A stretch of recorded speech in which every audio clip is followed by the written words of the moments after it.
Yo, what up, y'all? It's your boy Rob coming back at you once again with another live stream. So before we get started, you already know what to do. If you're not subscribed to the channel, make sure you hit the bell icon twice. Smash the like button, share this video out to all of your followers, and let's get it cracking, all right? So I apologize, y'all, for going live early. I'm still planning on doing that other live stream on the other channel. I think it's probably going to be a little bit late, though. The reason why I had planned on going live about this is because when I saw some of these developments going on with this quote unquote undocumented bros situation, I was like, man, this is wild, because they just started talking about this Venezuelan temporary protected status. They just started talking about that stuff yesterday, and already they talking about it's not about to work. New York City government is already talking about they're overstressed, which we literally said would still be the problem. Because what are those temporary protected statuses going to do? How is that going to improve anything? See, that's the question. And we were asking all of the right questions yesterday, and it's already falling apart. So real quick, I want to give a shout out to everybody that's in here. If you guys can hear me okay, give me a thumbs up. If you guys cannot hear me okay, then give me a thumbs down. We got my man Lloyd Sky 9 in the building. We got my man Torian Rain up in here. We got Hurricane IQ. Shout out to Hurricane IQ. We got Vovo 2 Love in the building. We got Carla Lockard. We got DC Precise. Shout out to DC Precise. We got Lehman Lucas in the building. Shout out to my man D-Buck over there on Twitch. We got Vovo 2 Love in the house. And I think that is it. All right. Yeah, I wish I had that energy today. Shout out to my man NY State of Mind 22. All right, so check this out. Shout out to DJ Elmo and shout out to Shamika. What's going on with y'all? So this, as you guys can see, this came from yesterday. Biden's surprise move to grant thousands of Venezuelan migrants work visas sends New York City officials into scramble over another Fed chore. Like, this was a non-solution solution. So what it says is that Biden's going to end up allowing nearly 500 Venezuelan migrants to work legally. So let me see. Hold on. We're going to just run through this commercial real quick.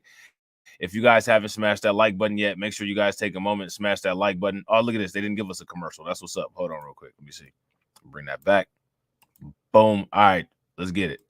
Good morning. No doubt about it. The Biden administration has been under immense pressure here to do something as those border crossings increase, while the government is taking action to help already strained cities, with the administration announcing Wednesday it's offering temporary protected legal status to about 500,000 Venezuelan migrants. So that means that 472,000 Venezuelan migrants who arrived in the United States before July 31st will now be able to live and work here legally as they wait for those asylum cases to be heard in court. Those cases can take about 1 to 2 years to play out. Now, the goal is to expedite work authorization so the migrants can pay their own way and take pressure off of states and the federal government to feed and house them.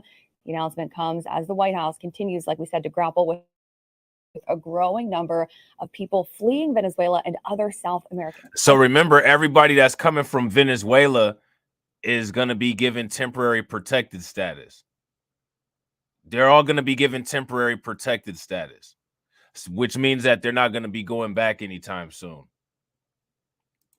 Countries. The number of arrests by the Border Patrol has been rising since the start of September, as you see here. And according to DHS, so is the number of attempted illegal crossings.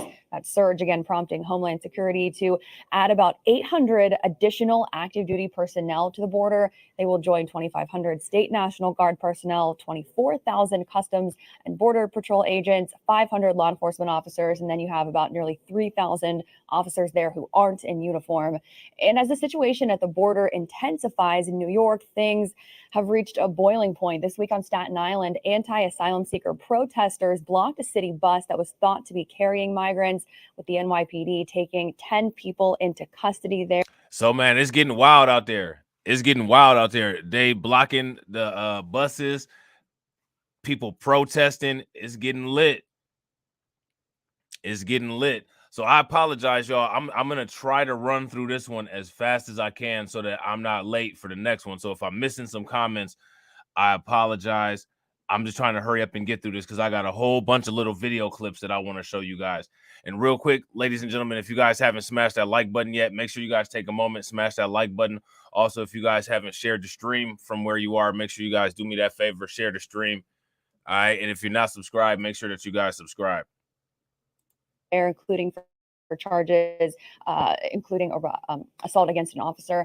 Now, over the past year, about 60,000 of the 470,000 Venezuelans being granted TPS have come to New York. That is according to the New York City Council. And last night, New York Governor Kathy Hochul on CBS said the intent of New York's right to shelter was never an unlimited universal invitation to the world. Listen. Obviously, there's a lot of competing. So now, look, I want you guys to pay attention to this. Kathy Hochul is changing her tune on this. You guys notice that? Kathy Hochul is changing her tune on this. Obviously, there's a lot of competing interests. You have to be certain that you're not going to take support a policy that's going to draw more people, because places like New York really are at capacity. We have large hearts. You want to be generous and supportive to people who are experiencing humanitarian crisis, but there is a limit to what we can do. And Hochul also said she met with the president to press the White House for more help on the federal level. Alex. Mara, thank you. So there's that. All right. There's that. This ain't the only place dealing with some nonsense. We'll get into that later. The surprise move by the White House to give thousands of Venezuelans in the Big Apple the ability to work has left City Hall scrambling as members of the City Council sounded the alarm that NYC isn't ready to take on another federal chore. So they're not real happy about this. The Biden administration has promised just 50 staffers to help New York process employment permit applications for the roughly 10,000 migrants from the South American country. And it's not clear how many staffers have even arrived to start the job. At the same time, Governor Hochul promised to pull together 70 staffers from various state agencies to help, but it was later revealed that they were only tasked with making phone calls to migrants. We're figuring this out in real time, a City Hall official told the Post when asked about the next steps. The chaotic situation has also left Venezuelan asylum seekers in New York City confused about what to do. Now, here goes my question for you guys. What do you guys think about the confusion that the Venezuelan shelter seekers in New York City are experiencing? That's my question. What do you guys think about that? We didn't know that we can apply to work legally. So tomorrow we're going to start seeing what the process is like, said William Bermudez, who is 43, who has been here for 4 months with 2 sons. If I could get a work permit, I could get a proper job, which would make things a little better for us, he said, adding he was willing to work in a restaurant after fleeing Venezuela, where he worked as a senior technician. A senior technician to what? What kind of senior technician? You know what I'm saying? What kind of senior technician did this guy work as? The Biden administration dropped the news late Wednesday evening about the new status for Venezuelans without as much as a heads up to the Adams administration, according to sources. So didn't I tell you guys that this would be unorganized as hell? Nobody would know about it and that it would cause more problems? Yet and still, Eric Adams actually told him thank you for it, which I don't understand why you would tell somebody thank you for causing you more problems, but that's what they do. Under the change, migrants from that nation, where the rule of leader Nicolas Maduro has been marked with hyperinflation and starvation, have been given temporary protective status as long as they've arrived in the United States before July 31st. This will give those eligible Venezuelans the right to work, but first they have to be processed, with which some fear will be a bureaucratic nightmare. It's not going to happen overnight, one federal source says. Asylum seekers in the Big Apple as well were trying to figure out the opaque process, with one even trying to get some information on the bureaucracy from a Post reporter. How do you apply for the work permit? Said one immigrant from the nation, 43-year-old Jose, as he sat on his unlicensed motorized scooter while on a break from an under-the-table Uber Eats delivery gig that he had City Hall spokesperson Fabian Levy was unable to answer any specifics on what the city planned to handle the task. Now, let me ask you guys a question. What does that imply? If they're not willing to answer questions about this particular situation, what is that telling everybody about the situation? If you ask me, what that probably says is that there's not a solution in sight. Okay. We're going to figure all of that out, he said, adding it depended on how long it took the feds to officially make the designation. Councilwoman Gail Brewer laughed when asked if the city was ready to handle the crush of paperwork. When are they ready for anything? It used to be up to the feds. Now it's up to us to do it. We need to be clear where we are. It's an important step for the 15,000 Venezuelans, but we have 60,000 in our care, the mayor said on CNN. Adams later said that the figure was even smaller, adding up to just under 10,000, while the remaining were kids. Minority Leader Joe Borelli remarked that this news will reveal who just handed their hand out for money or thought this was a solution. Again, now let me ask you guys a question. Isn't this what we were saying yesterday?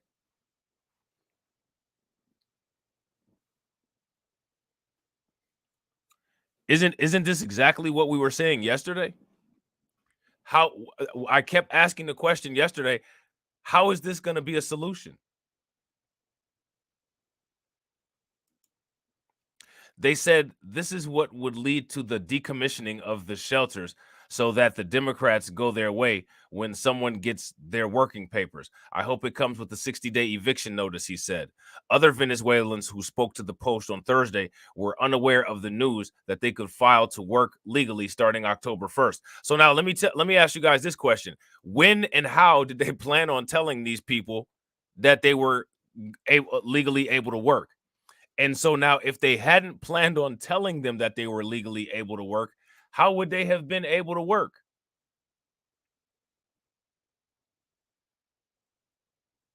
See, that's the question. Eduardo Hinquilberth, who is 36, who looked lost as he sat outside 26 Federal Plaza, told the Post he didn't even know how to apply for asylum, let alone if he knew about yesterday's news. I'm trying to apply for asylum, but I don't know how. I came here, which is Javits Federal Office Building, with my family to apply for asylum, and they told us to come back at 4 a.m. Hinquilberth said, describing the already confusing process. Well, my guy, I think you got played because ain't no business building open at 4 a.m. So you definitely, that's one thing that you won't be doing. You won't be filling out an asylum application at 4 a.m. Sorry, my man. Somebody played you. You know what I'm saying?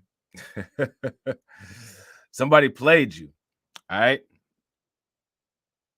So now what we're going to do, speaking of playing, is we're going to play this video clip of Governor Kathy Hochul changing her tune. All right. And what she's saying now is she's telling the migrants not to come to New York.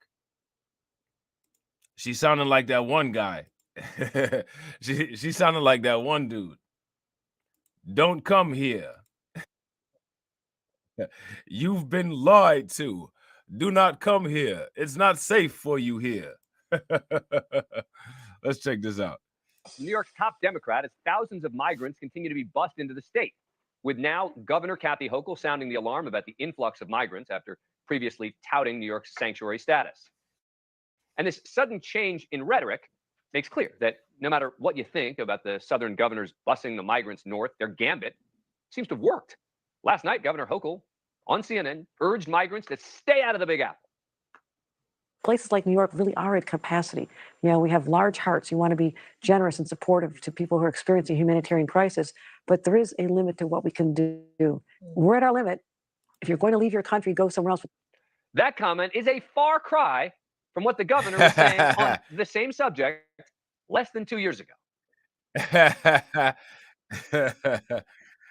Oh man. Hey, she said you ain't got to go home, but just don't bring your ass here.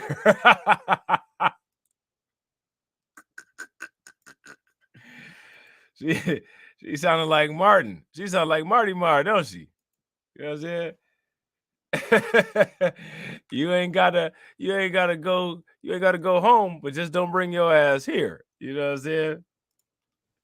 We want people to come here, despite where they came from or despite the circumstances that drove them to this country and to this state. We say you are welcome here. You're welcome with open arms, and we'll work to keep you safe. We'll not only house you, but we'll protect you.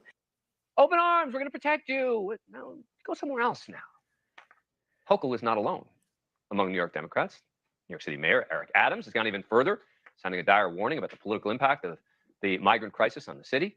At a recent town hall, the mayor argued a continued migrant flux could prove to be an existential threat. And let me tell you something, New Yorkers. Now, as far as the existential threat goes, you guys are going to see some existential threats because there's a lot of communities that have already called emergency declarations as a result of what this is doing, not only to their infrastructure, but to their communities and to their budgets as well. Now, let me ask you guys a question. How many people know the places where emergency declarations have been filed? If you guys know, name them for me. And real quick, ladies and gentlemen, shout out to everybody that's watching. We got 20 people watching and we got 20 likes. If everybody could take a moment, bang on that like button, that'd be great. Never in my life have I had a problem that I did not see an ending to.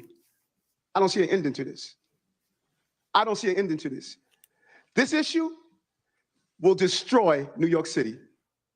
Without question, the evidence appears to be piling up that things are changing in New York. Remember, famed New York restaurateur Danny Meyer closed 2 of his eateries since the hotels they're located in began housing asylum seekers, partnership with the city. The list goes on, by the way. It's clear the problem spans the city and the state. Mayor pointed out during the recent town hall, the New York City is projected to have a $12 billion budget deficit, the exact amount it will cost to house and care for the incoming migrants over the next 3 years. It's going to come to your neighborhoods. All of us are going to be impacted by this. I said it last year when we had 15,000. I'm telling you now, with 110,000, the city we knew we're about to lose. Look, you can argue credibly that this whole busing initiative on the part of Southern governors was a political stunt. It's heartless, treat human beings as political pawns. There's truth to that. It's also true that these Southern state governors have forced big cities and blue states to deal with what is a national immigration crisis. They have brought it home to many who live. Let me ask you guys a question. Do you all feel that this is actually a quote unquote national immigration crisis? And if you don't, let me know what you feel that it actually is. Far away from the borders. Even Hochul herself is now admitting that she's had kind of an awakening on this subject. Does this make you understand better what border cities have been going through for years? Of course we do. Of course we do. We need a strong federal immigration policy, full stop. Take issue with Governor Abbott, DeSantis, all you want, but that's something that Governor Hochul never would have said before they started putting migrants on these buses. Joining us now, Max Rose, former Democratic congressman from New York. Thanks so much for coming on the show. Appreciate it. Thanks for having me. So it does seem to me at first blush that this is incredibly hypocritical on the part of Kathy Hochul, or at least a sudden awakening. It's not hypocritical. I mean, the circumstances have changed, and it's a matter of resources. Truth of the matter is that Kathy Hochul right now, and Mayor Adams as well, they're not communicating with their constituents. They're not even talking about their own moral code. They're communicating to the Biden administration. And they're saying, we need more resources. We need more resources right away. And I might even be, dare I say, a bit dramatic in terms of the terminology that I'm using and the facts that we're putting out so as to push the federal government to give us resources. Thank you for watching. Go to newsnationnow.com. So what do you guys think is going to happen?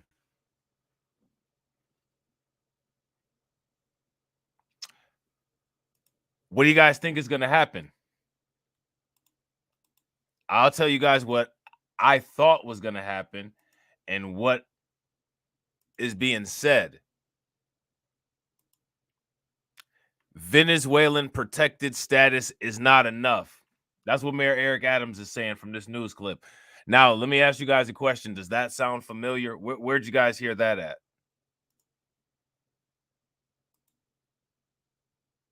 Where'd you guys hear that at? Turning now to the migrant crisis, the federal government announcing last night that thousands of migrants from Venezuela will be granted temporary protection status, clearing the way for them to apply for work permits. Fox 5's Morgan McKay joins now in studio. Morgan, so what does this mean for New York? Well, it depends on who you ask, Stephen Natasha. Governor Kathy Hochul did a victory lap last night and today, saying that this is a critical step forward. Mayor Eric Adams, on the other hand, was less enthused. While he praised the president for taking this step, he says this will help only a fraction of the migrants currently in the city's care. And with 10,000 migrants arriving every month, he claims that the problem is only going to continue. It's not sustainable. It's not sustainable. Mayor Eric Adams throwing some lukewarm water on the announcement by the White House that Venezuelan migrants living in the country before July 31st will be eligible for temporary protected status. This means that they would be eligible to work without having to wait the typical 6 months. However, again, I'm going to ask the question that I've been asking. Where are they going to work at? Look at New York City. Look at New York City. It looks like a third world country.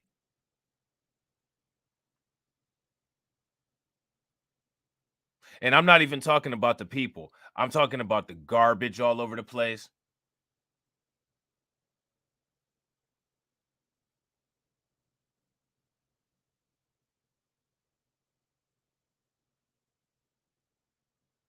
It's crazy, man. According to Adams, this will affect less than 9,500 migrants currently living in the city's shelter system. Look at that. Look at all that junk all over the place. Look at how dirty it is.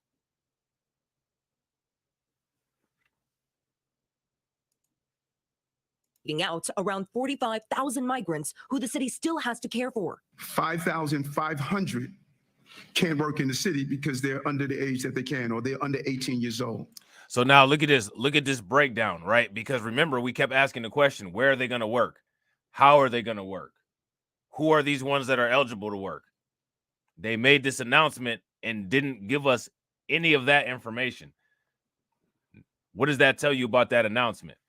What that tells you about that announcement is that announcement was more than likely bogus. It was a diversion tactic. We're not going to have 4-year-olds going to do a job. So that leaves us a total of 9,500 out of the 60,000 that are eligible. On top of that, Adams says that the city is still receiving 10,000 migrants per month, emphasizing the need for more funding. The city hall says they are mobilizing staff to go door to door to help Venezuelans through this process. I don't think it's a short form. I think these forms will take some time. We're going to do this as add this part of our repertoire. Governor Kathy Hochul says that the state will be mobilizing more than 70 employees to help with this effort and allocating around $30 million. Once these migrants get work authorization, the state also has launched a program that will help connect them with jobs and will eventually help resettle up to 1,200 migrants to upstate communities. Hochul emphasized. So they plan on resettling these people to upstate communities.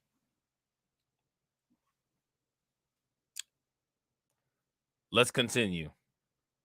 However, that New York is out of room and claims that the city's right to shelter mandate does not apply to migrants. The fundamental premise is correct. However, the way it has been interpreted that this is for people who are from all over the world is more than we can handle. Now, City Hall is telling us today that there is a chance that they'll be able to reassess those 15% budget cuts to city agencies in light of these changes made by Washington late last night. Steve, Natasha? All right, Morgan, thank you.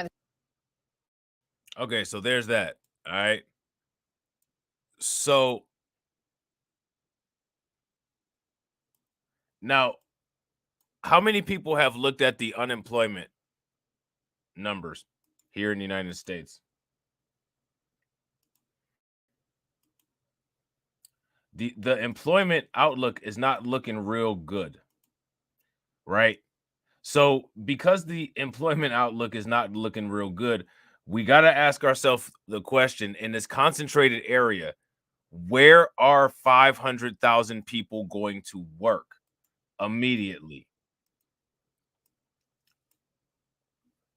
Just because you grant 500,000 people temporary jobs, or just because you grant 500,000 people legal status and temporary protection, that does not mean that the jobs are going to just appear out of nowhere.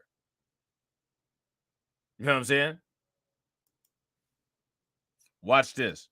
The president is granting temporary legal status to nearly 500,000 Venezuelan migrants who are already in this country.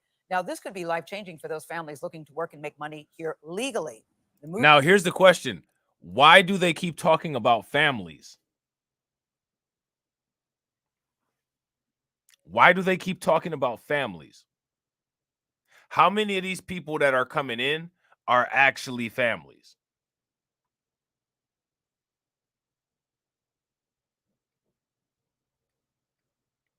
That's my question. How many of these people coming in are actually members of families?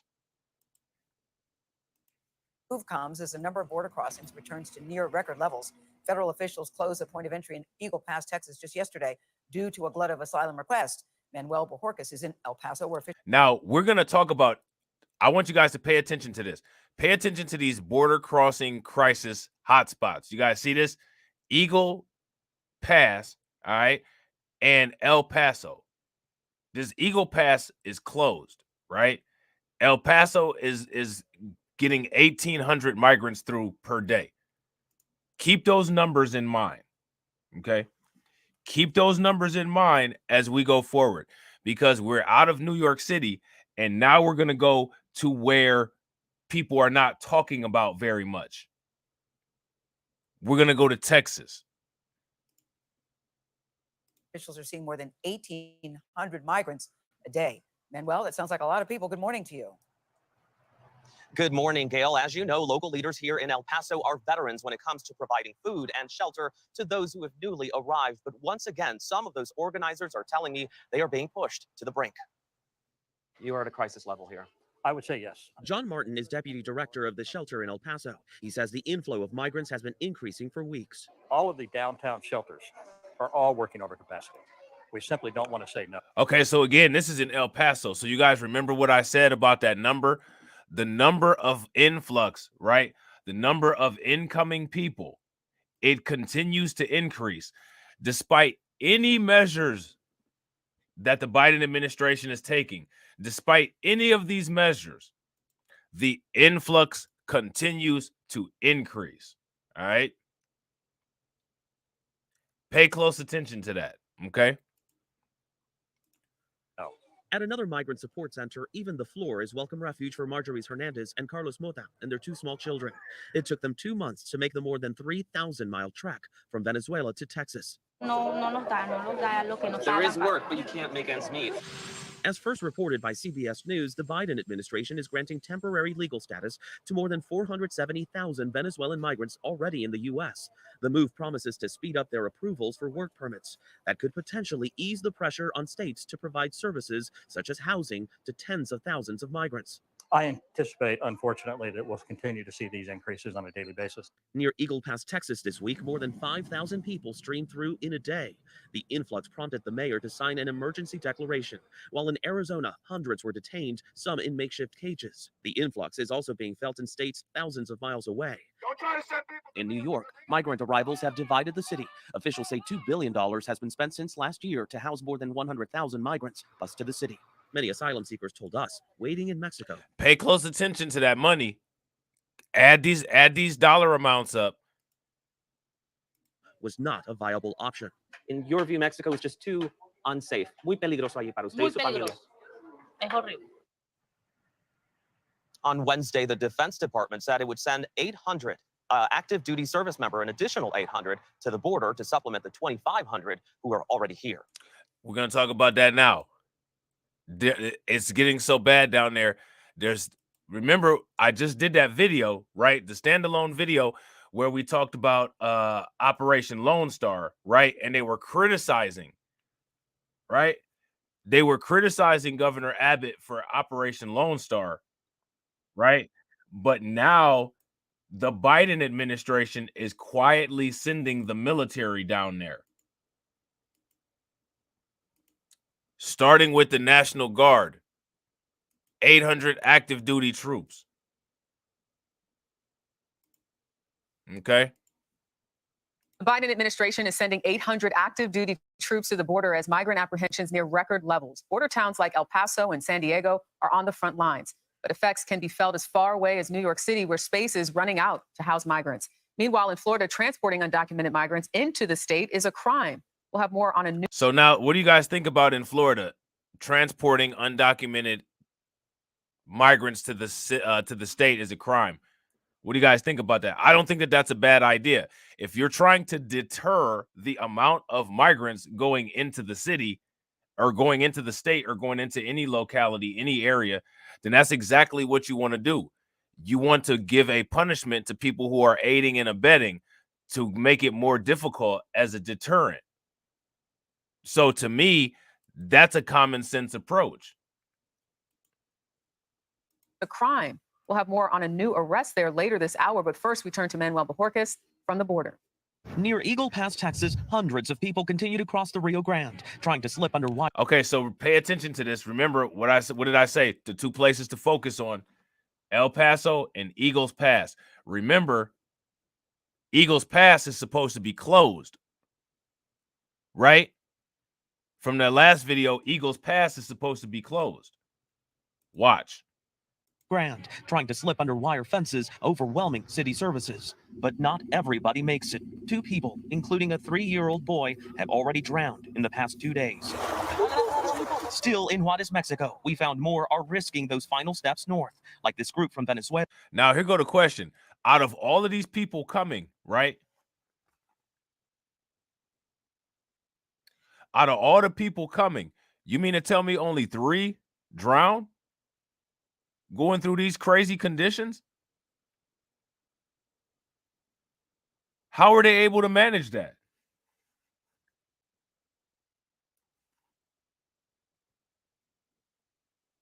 What kind of training do these people have that they can get through these harsh conditions? Pay close attention to this. Using tree limbs as a bridge to get to the other side. Sometimes they fall in, and it's been difficult really to watch when they have to handle children, babies, and try to keep them safe, literally handing them over to somebody who plucks them over to the other side. The majority are from Venezuela, but will not be eligible for temporary legal status and expedited work permits announced by the Biden administration for nearly 500,000 Venezuelan migrants because they did not enter the country before July 31st. In New York, where the change could apply to less than 10,000 people, officials worried it did not go far enough. I'm getting $10,000 a month, and so we can't spike the ball. Republicans have criticized the Biden administration's move, saying it will only motivate more people to try to cross. But back along the border, and that's what we said yesterday. So the Republicans said that this new move by the Biden administration will just encourage more people to try to cross. Now, my question for you guys is, do you guys agree with that logic? If you guys agree with that, give me a thumbs up. If you guys disagree, give me a thumbs down. I agree with that logic. We found migrants say what they are fleeing, political persecution or poverty, are bigger motivators. You didn't know that about the new status. Would that change what you're doing? ¿Eso cambiaría lo que ustedes están tratando de hacer? No cambiaría, creo que sería... It doesn't change why you're leaving. But U.S. Customs and Border Patrol agents say cartels have been using misinformation for months, urging migrants to head north. They found this group parched and lost. So now here's my question. Why are cartels... Does that make any sense? Why are cartels urging migrants to go north? Unless some of these migrants are part of these cartels. Why is the cartel just sitting there on one shoulder? Like, them cartoons when the devil be on one shoulder and the angel be on the other shoulder, and the cartel be like, hey, I say, go north, eh? Like, really? Why? Does that make any... What sense does that make?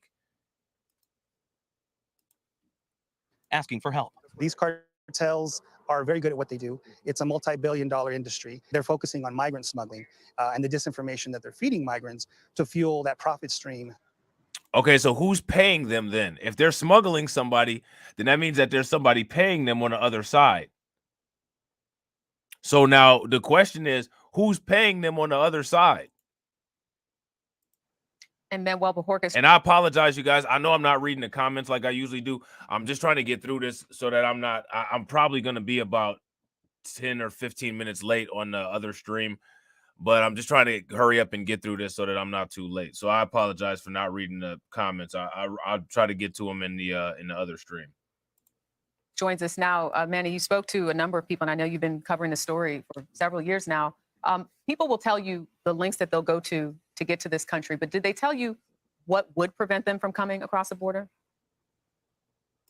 You know, at this point, like we said in the piece, and like people told us, the push factors, as they're called, the reasons they're leaving, I should say, that seems to be the overwhelming thing here. That people are saying, look, Venezuela is so bad, and the vast majority of the people we spoke with today are from Venezuela, that they had no choice but to continue to head north. And many people have said, look, why don't they claim asylum in Mexico first? But they say there's extortion there, that there's kidnappings there. They do not feel safe, and that's why they're continuing to. There's extortion and kidnappings here.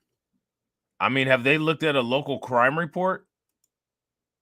Shit, the police delete you here. So they're coming from there, and they're going to one of the most dangerous cities in the United States. I mean, they're going to New York City, where literally everybody has been complaining about how crime is on the rise.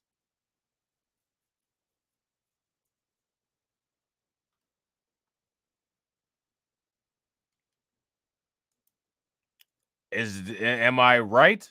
Like, to make their way up here. On the other side, you have Border Patrol saying that many of them are fed lies by the cartels who are simply looking to profit off of them. I mean, it truly is overwhelming when you look at those pictures, seeing and hearing about the 3-year-old that drowned not too long ago. You mentioned riding with Customs and Border Protection agents. What happens specifically when CPB encounters those migrants? Yeah, and it's interesting. I asked one of them, what are we not seeing that you would like to tell us about? And he pointed to this particular area where we're standing right now. This is a point of the border where Mexico, New Mexico, and Texas meet. And he said specifically this area, it's not just people looking to turn themselves into Border Patrol to request asylum like we're seeing in many of the videos that we're sharing about this situation. He said roughly half the people that are trying to enter here are trying to avoid agents.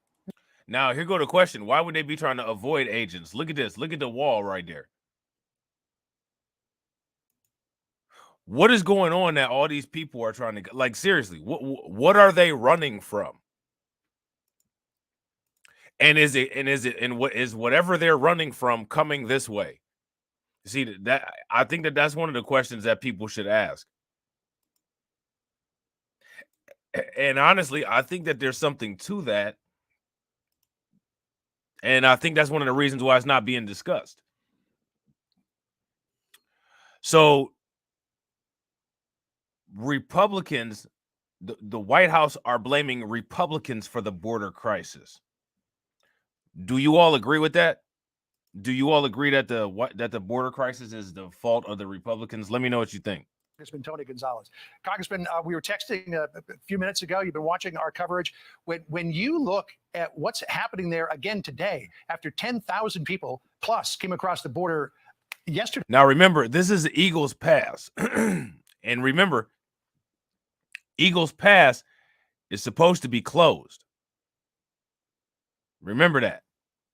What do you say to Karine Jean-Pierre, who says that this president has taken historic action to address this crisis? You know, probably, John, thank you for having me on. And probably the most pointed response I could tell her is, if you continue down this route, you are going to lose the election in 2024. The reason I say that is because this administration thinks this crisis is a political problem, not a policy problem. Now, let me ask you guys a question. Do you all think that this crisis here is going to cause the Democrats to ultimately lose all of their positions in 2024? What do you guys think? So if they want to go down this route, they're going to lose the White House. In the meantime, you know, I represent these images that we see. What the part that they don't understand is the city of Eagle Pass has received $0 federal dollars from the White House. These millions of dollars are going to New York City, and all these sanctuary cities are getting all this money for a handful of migrants that go there and turn their cities upside down. Meanwhile, this little town on the border of Texas gets absolutely nothing. So it's wrong. It's absolutely wrong. But they're not only they're hurting real people, they're going to lose the election. Well, Congressman, thank you very much for joining us and jumping on the phone as we continue to look at these pictures. As Bill Malugin just noted, the mayor of Eagle Pass, where we're watching all these migrants come in, is a Democrat. I mean, look at these people coming in. Look at this streams of people.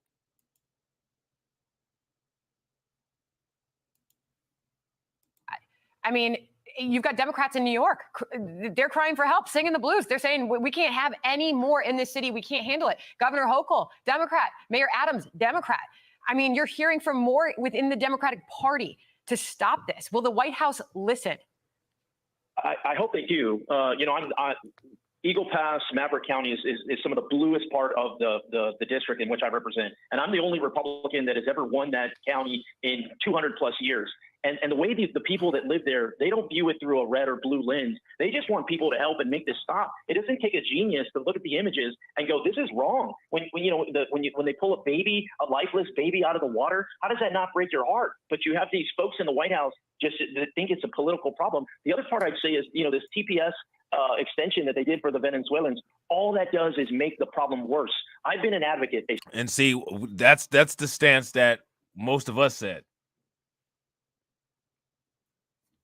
That's the stance that most of us said.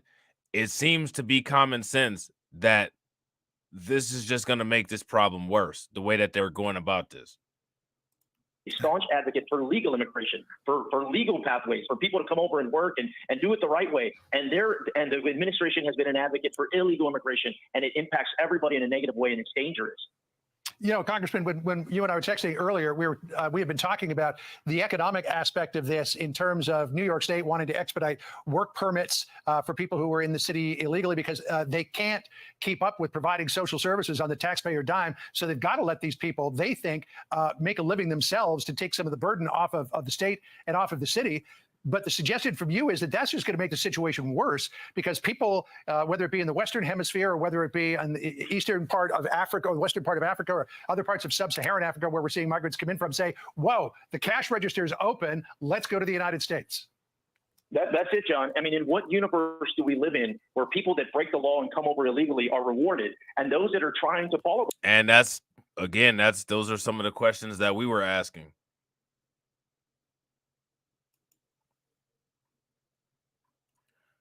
Those are some of the questions that we were asking, and I think that those are logical questions. Rules are punished. What is the solution? The solution, think back 2 years ago in Del Rio. The solution was you enforce the laws that are already on the books. If people do not qualify for asylum, you send them back to their country of origin. Until the administration does that, we're only going to see this crisis become as bad as we've ever seen it. You wonder how governments can regain control and start to tax these people. I mean, the New York Post today is writing about the unlawful economy that is exploding in New York City right now, Congressman. No, that's exactly right. And what about the Border Patrol agents? A lot of images are on Eagle Pass, but right next to that is Kinney County and Medina County. I was speaking with the judge, and I was speaking with one of the sheriff, Sheriff Randy Brown from Medina County. They're getting crushed. So it's not just this one image here that is very powerful, but it's the entire area. And you've got everyday Americans that are going, hey, what about us? We don't feel safe. I did a teletown hall yesterday in El Paso, which is 800 miles away. I had a constituent call in and say, hey, look, they're releasing people in the street. I'm a veteran and I work for the police department. I don't feel safe. So I know these images are in Texas today, but we're already seeing what's happening in New York. It's California next. It's Chicago. It's the small little towns as well. We have to stop this. I think part of it stops with the finger pointing. Everyone's to blame, but the White House certainly can't just We need to. Why can't they punish these countries that are allowing these people to come here? Sanction these countries. Do something. Stop giving them military aid. If you ask me, one of the reasons why they don't do that is because they want this to be going on. They want this happening. Punt the ball. How do we solve this problem? We do it by increasing the number of Border Patrol agents and enforcing the laws. If they don't qualify for asylum, send them back. I understand Venezuela, we don't have an agreement with it. Where is the State Department in this equation? Where is Secretary Blinken? Instead of talking about other issues, he needs to go to Venezuela or Colombia and work out an agreement where maybe they don't go back to Venezuela, but maybe they go to Panama or Colombia, a third country. This is how you solve real problems. Until they take that level of interest in this, you're only going to see it get worse, and they're going to get their butts kicked in the 2024 election. Congressman, you've been watching along with us as we've been following this group of illegal migrants as they crossed the Rio Grande. They crawled underneath the concertina wire. They were apprehended by the Border Patrol, and now they're in an area where they're now being processed. And our intrepid Hillary Vaughn, who is just fantastic at bird-dogging Democrats on very touchy issues, got a quote from Debbie Wasserman Schultz when she asked her about the situation on the border. Congress, your colleague from how are these people that where are these people that are not from the continental United States coming from? Like there's people are being recruited to go to certain points and then to hike to other destinations. Like seriously. You know what I'm saying? Like remember Eric Adams said that there was Russians and Chinese people, Africans. How are they getting to South and Central America and then getting to Mexico? How is that taking place? What are the logistics behind that? Don't you think that the CIA should be trying to look into this and see what's going on and doing something about it? Florida said, what you see is different than what happens in actuality. What do you make of that? I mean, she is partly right, because if you're on the ground, you can what you don't see is you don't see the smells, you don't see the frustration on the Border Patrol agents' faces. You don't see the direness of the people that are there. It's all sad. I mean, just even looking at the images, small little children running around, having to wade through the water. That's the part that you don't see. So it's actually worse. I would say she's onto something. It's actually worse than what you see on TV. Not that it's the other way. And Bill's been covering it. Fox has done an amazing job of covering it. But when you're on the ground, you cannot unsee some of these images or some of the smells, in some of these facilities. All right. So I guess we should put that down as don't believe your lion eyes, because they're not giving you the full sensory experience. That's it. All right. All right, Congressman, appreciate you jumping on with us. Thanks. All right. So there's that. So now you guys see that's Eagles Pass. You guys see how busy and populated it is, right? Remember, Eagles Pass is supposed to be shut down. Eagles Pass is supposed to be shut down. Now, how many people have heard about what's going on in San Antonio? In San Antonio, these migrant crisis centers are at their capacity, and they have people sleeping in the street. Now, what kind of issues do you guys think that that's causing for the local community? Our top story now at 5, a migrant crisis. Right now, hundreds of migrants in San Antonio are in limbo after the city's Migrant Resource Center reaches capacity. The center says this week they expect 6,000 migrants to come to the. So the resource center is at capacity. It can't do any more, right? It's at its breaking point. It's at its tipping point. It can no longer do anything to help service any of those people in San Antonio. And now they're on the street. That's wild. And real quick, ladies and gentlemen, if you guys haven't smashed the like button, please take a moment, smash that like button. Also, if you guys haven't hit the bell, make sure that you guys hit the bell, and please share the stream to your social media. And also remember, immediately after this stream, I'm going to be starting up another stream. All you got to do is just stay here and it'll take you right to the next one. So don't move a muscle. Trying to hurry up and get through this. I apologize for not hitting the comments like I usually do. And if it sounds like I'm rushing through this, it's because I am. Facility. But with a capacity of 700 people, there are a lot of questions about what will happen to the others. KENS 5's Mike Jimenez joins us live with what he has learned. Mike? Deborah, since this morning, we have been looking for answers, and we're just not getting them. Now, all we can tell you is what we are seeing and hearing from migrants. Many of them are. I told you. Now, look at that. Think about this. How is it that they're just not getting answers? No one has any answers. There's no intelligence on this. Let me ask you guys a question.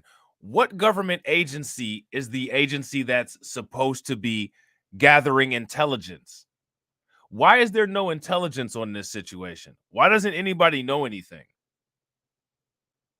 Who does know anything? If they don't know anything, then how are they making decisions based on no data? Are desperate and begging for help. Chaos and confusion is the best way to describe the situation here at San Antonio's Migrant Resource Center. Hundreds of migrants, including children, sitting in the heat with no place to go. We spoke with a mother, Juliana Fernandez, who is here with her 2 small children. She says the shelter will no longer help her. They won't let me back inside because I've been here 45 days. Fernandez says she was going to stay with her uncle in Midland, but that's no longer an option because other family members also crossed over the border and are now staying with him.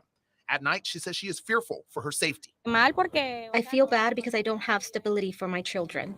Last night, we were there when buses of migrants were dropped off at the center, which is at capacity. We have people outside, as you can see, because we don't have the means to actually take care of them at Catholic Charities. Look at that. Look at that. This is what it's looking like outside these places. This is what it's looking like outside these places.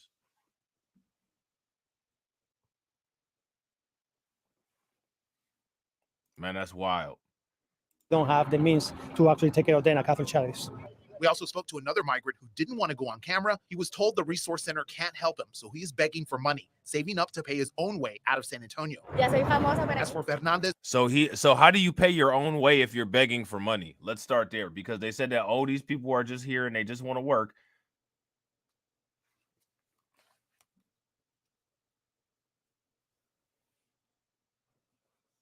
I mean, I'm just saying, you know what I'm saying? We got to hold everybody to the same standards that we get held to. she is also looking for assistance and answers. I'm trying to see who can help me.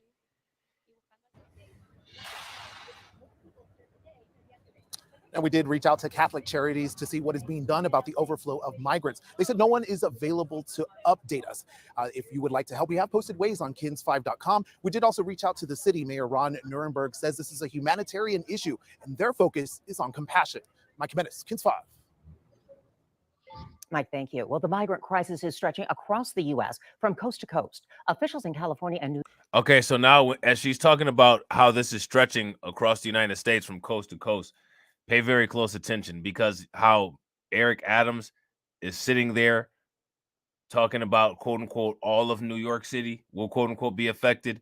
This is my prediction. There's going to be a, quote unquote, resolution, a bipartisan resolution, and they're going to start putting these people in all 50 states in designated areas. Where those designated areas may be remains to be seen, but that's what I think is going to end up happening.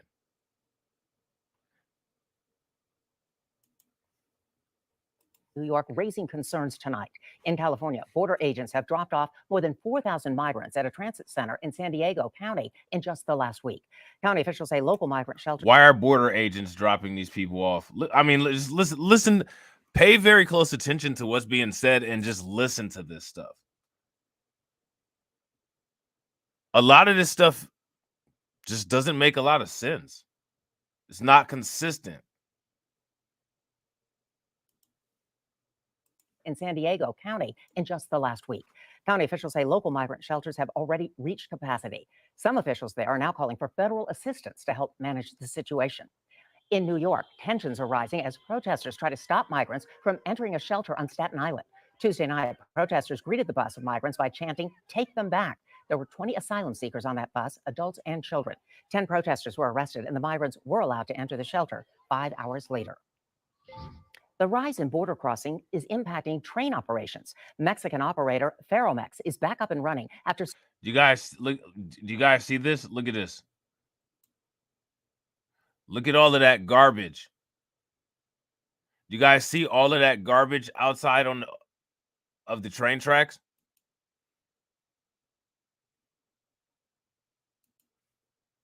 Mexican operator Ferromex is back up and running after suspending services early Wednesday to avoid carrying migrants to the U.S. border. Most of the company's 60 trains remain out of service due to migrant presence in their areas. Ferromex's trains are commonly known as the Beast, or they got some little, they got some fish dinners, like, you know what I'm saying? Or the train of death due to the dangers migrants face on their long journey from southern to northern Mexico. Our KENS 5 team is dedicated to gathering the latest information on the migrant surge. For updates, stick with us on air and online at KENS5.com.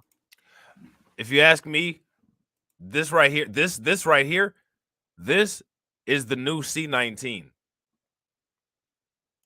And just like how C-19 spread all over the United States, this is going to do that same thing. And it's going to have the same effect. It's going to have the same effect. Now, you guys remember Eagles Pass? All right, we're gonna concentrate on what's going on in Eagles Pass. Pass, as mayor says this recent surge of migrants is the largest he has ever seen. He says yesterday was hectic and today looks like it'll be more of the same. So these numbers are not decreasing. These numbers are not decreasing. These numbers are only increasing. What that tells you is that none of these means and none of these methods that are being used to attempt to deter the migrant crisis or deter the migration, none of these means or methods are effective. That's what that means. Our Daniela Ibarra is at the border in Eagle Pass right now. Daniela, you're there live. What are you seeing? Well, Steve, we're not seeing much activity in the river, but on this side of the border, we're seeing a couple of different agencies patrolling the river. You can see what looks like the National Guard right here behind me. But earlier today, this was the spot where dozens and dozens of migrants were waiting, just waiting to be processed into the U.S. And we saw a lot of families, we saw a lot of men here by themselves, and we saw kids. And, you know, people were lucky enough to have backpacks, but we saw other people who didn't even have both shoes. Now, a lot of these people told me that they were coming here from Venezuela. We spoke with one of them about why he made the journey here. Several dozen migrants divided after crossing the Rio Grande River. Many are Venezuelans who came alone, like Jimmy. He says he made the month-long journey to the U.S. to work. Jimmy hopes to make pizzas in Denver. Jimmy says he's seen people drown and die along the way. Several, he says, are fleeing Venezuela's economic crisis. Jimmy says he made the decision to come now instead of waiting for a humanitarian visa. Several people in Eagle Pass and across the country see this influx of migrants as a problem. Jimmy says they should be thanking God for not living in a country with a crisis, adding Venezuelans would open their arms to immigrants. So, do you guys hear the language? I want you guys to make sure that you guys hear the language. It's very interesting, the things that are said here. And many of these migrants tell me their stop in Eagle Pass is just a pit stop. They're heading to other parts around the U.S. But the mayor tells me that in the short time they are here, it is causing a lot of problems here in the city of Eagle Pass. So you'll hear more from him coming up at 6. But for now, we're live from the border. Daniela Ibarra, KSAT 12 News. Thank you, Daniela. Stay with us for a little bit. I'm sorry you're getting caught up in the dust there as it looks like some of the National Guard are pulling out from there. We are learning a lot. They have. I want you guys to I want you guys to understand they have the National Guard down here. And real quick, also make sure that you guys show some love to Quatman. Quatman, hit your boy on the Cash App. Definitely appreciate it, Quatman. Of stories, and we're also hearing from people who live in Eagle Pass that this journey has been difficult for a lot of these migrants and even deadly as they try to cross the Rio Grande. Yeah, Steve, well, at least with the migrants I spoke here in this section of the river, they told me it was pretty easy to pass. The man that I spoke to, Jimmy, he says it really was just a breeze getting to this side. And they're suffering from just exposure to the elements, because I'm told that these migrants often have been traveling for 2 or 3 months on foot. And anyway, the migrants. Shout out to Senpai. What's good with it, bro? I ain't seen you in a minute. These migrants have been traveling through like Vietnam-like conditions. Like, I'm trying to get through this as fast as I can. I'm already about about 11 minutes late on the other live stream, but there's 3 more videos that I want to actually, after this, there's 3 more videos that I want to, actually 4 more videos that I want to try to show you guys. So I'm gonna try to speed through these and pause them as little as possible. But you guys have got to see this. You guys have got to see.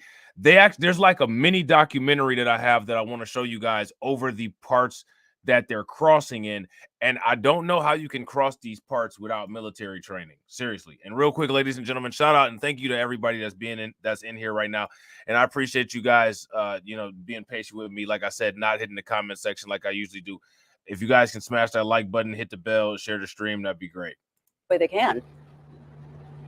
Yeah, well, that man, Jimmy, told me, he's been traveling here for about a month and a half. And he says on the way here, he's seen people die. He says he's helped some people crossing in other bodies of water. And here, when we were here earlier, a lot of them just looked really hot. I mean, it's hot out here. And a lot of them didn't have water. And some people were asking us for cell phone chargers. That way they could try to call their loved ones back home. I want to ask you another couple questions here, Danielle.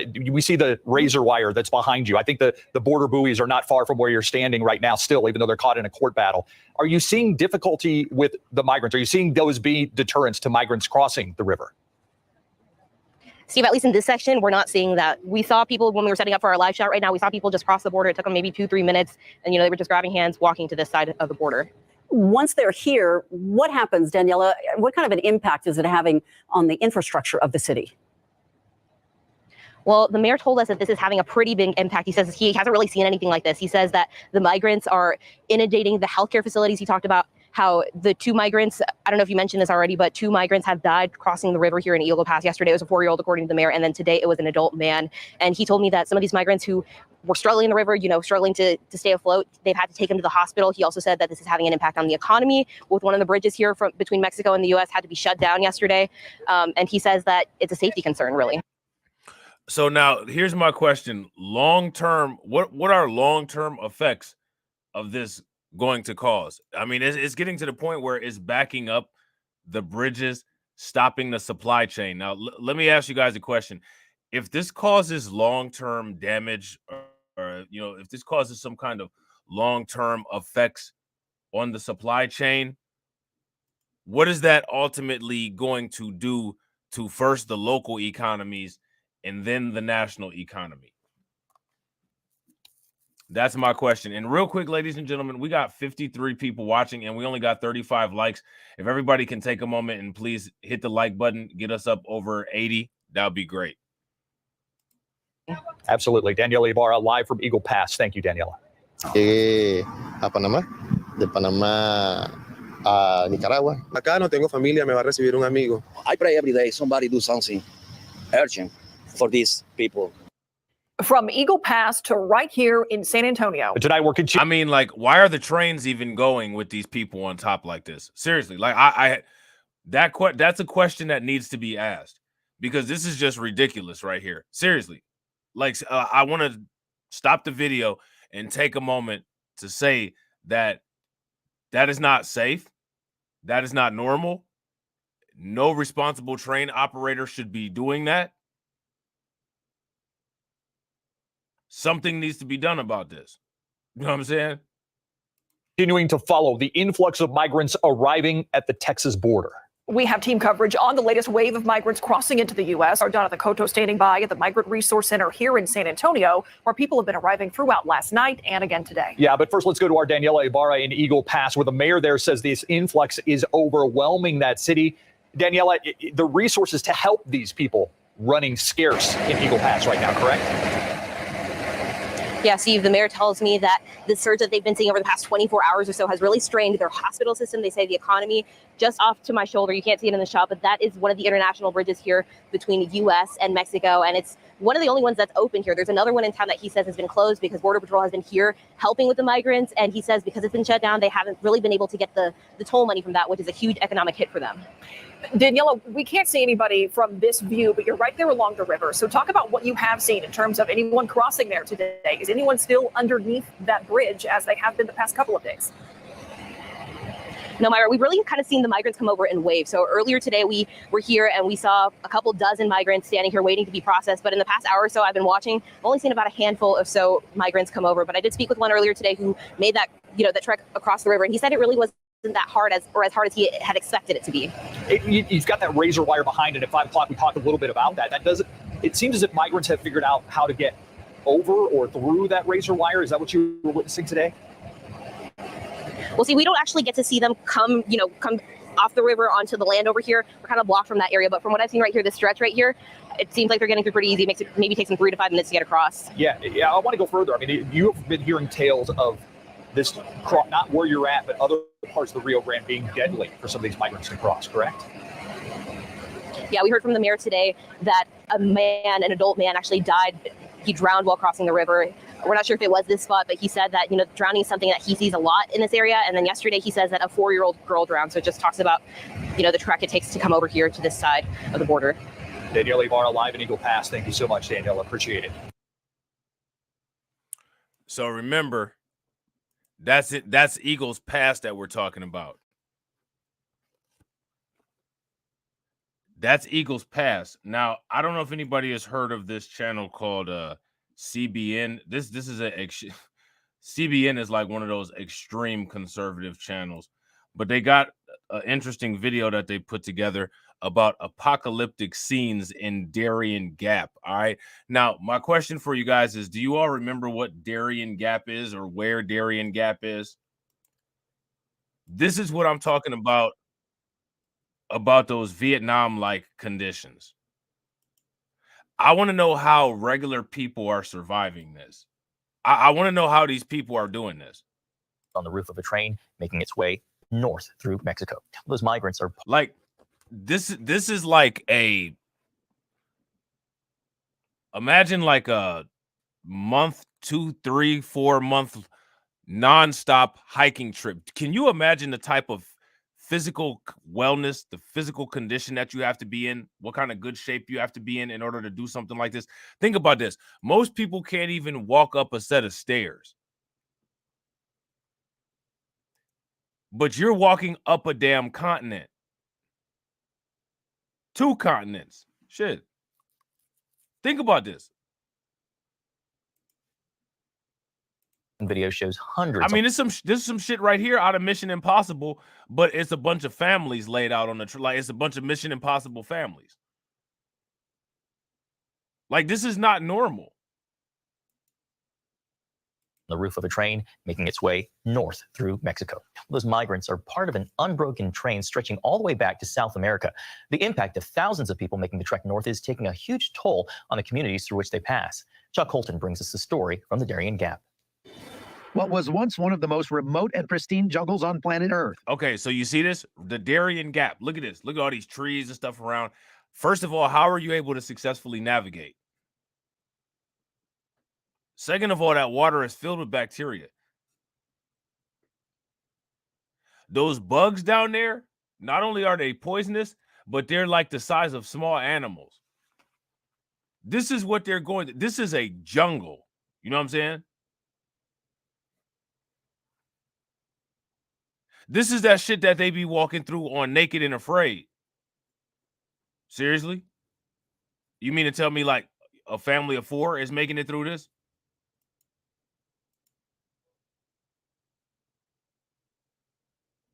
Make it make sense. Is now an environmental disaster. Trash litters. And again, remember I was talking about the garbage? Look at all this garbage. Where they getting Gatorade from?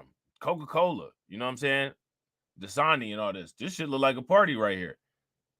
Where they getting all this from? Ginger ale bottles? Where they get some Gatorade from?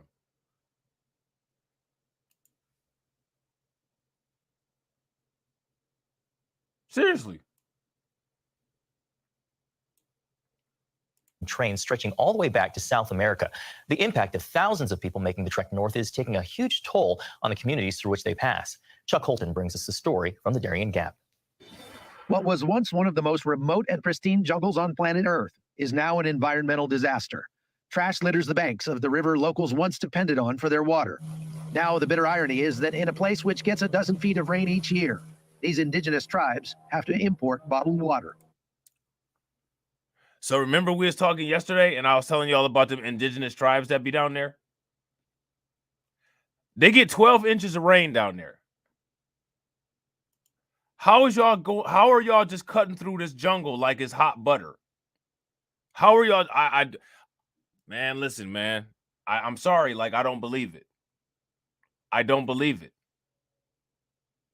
I want to see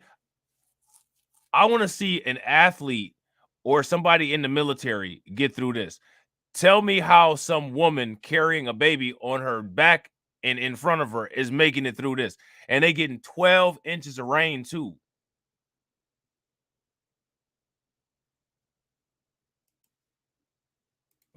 So it's about 8 o'clock in the morning on the Rio Turquesa going into the Darien Gap, and we're starting to pass dozens and dozens of these boats coming out completely full of migrants. You see all these migrants here behind me. They're from all over the world. And they just happen to have a motorboat, you know what I'm saying, that they didn't walk down there with. You know. Traffic.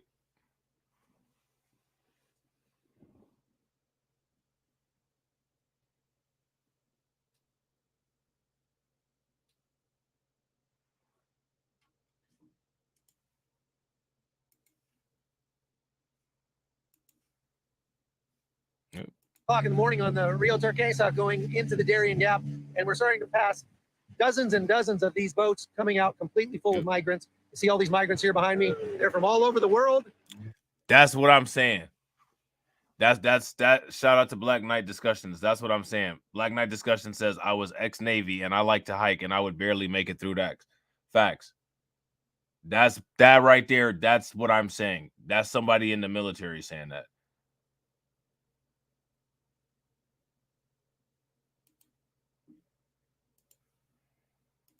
And they're all headed out to the river. And First of all, to get through this, you need a brush, or you need some type of you need like a machete or something like this to get all this greenery down.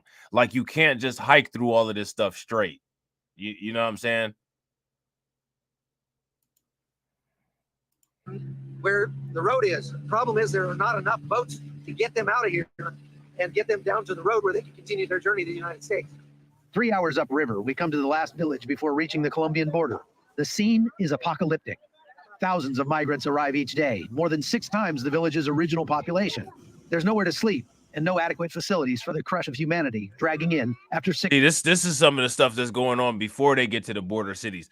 This is some stuff that they're not really showing too much of. And again, this right here is honestly, if you ask me, this is one of the places where the United States needs to have their military set up. And they need to be working with the militaries of these other countries, redirecting these people back into the other countries. 6 days in the jungle. People line up to register for the boat ride out, standing for hours under the merciless sun. Although many suffer from heat stroke, the tiny clinic has almost nothing to offer. Yeah, we're at 5 minutes and there's people passing out left and right. The sun came out, it's super hot. They don't have many resources here to help. That's really what they need. They need resources. These guys, they need volunteers. They need supplies. With thousands of people coming in here every day, there's just no way that they can take care of all the people that are coming in with needs, because by this time they've already been walking through the jungle for 5 or 6 days. And so they get here, they're all half dead. Some of them are mostly dead. And like this one right here, just dehydrated, passed out in the sun, and they really need time to recover before they continue their journey. And many are dying in the jungle. People who was passing the river, they could just see the dead bodies in front of them. And me and my friends, we just go and we just covered them with some plastics because we didn't want some wild animals to eat them or something. And also there were some children and also some families, they were passing from that path. We didn't want them to see the dead bodies. And it was extremely, extremely dangerous way. Now, the tribe has reached a breaking point. They've decided to build a separate camp for the migrants across the river, one that will hold up to 15,000 people. We've decided that it has to be a shelter away from the. So see, I just want to show y'all right here what I was saying about how you can't get through this brush like this without having machetes. All these people have machetes. If you look, you see that guy, he's got his machete. That's how all these plants are cut down. You can't get through this without cutting this stuff down. One that will hold up to 15,000 people. See that guy in the orange? He got a long machete right there. You know what I'm saying? All these people have machetes to cut this stuff down.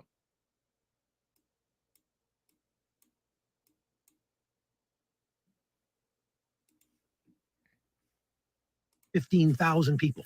We've decided that it has to be a shelter away from the community, which should give migrants their own place for food and shelter, as this has affected every aspect of our lives, including social, economic, cultural, and even education. Right now, they are defecating in the same streets where they are sleeping.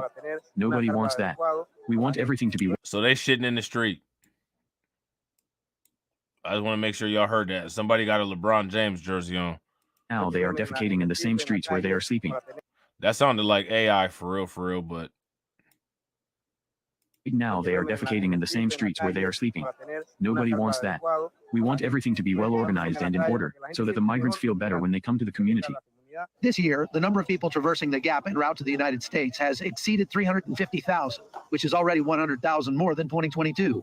And despite the toll in human misery, the numbers just keep rising. From Panama, I'm Chuck Holton for CBN News. A much needed report. Thank you, Chuck. Gordon, those scenes are just devastating and overwhelming, and it just shows the desperation on so many people. Well, it shows the desperation, but it also shows that they have hope. And what other country has a dream? Oh God, let me see. Hold on. Yeah, it's not just goes into some bullshit 700 club. Let me see. Hold on real quick. So now Texas got some more resources.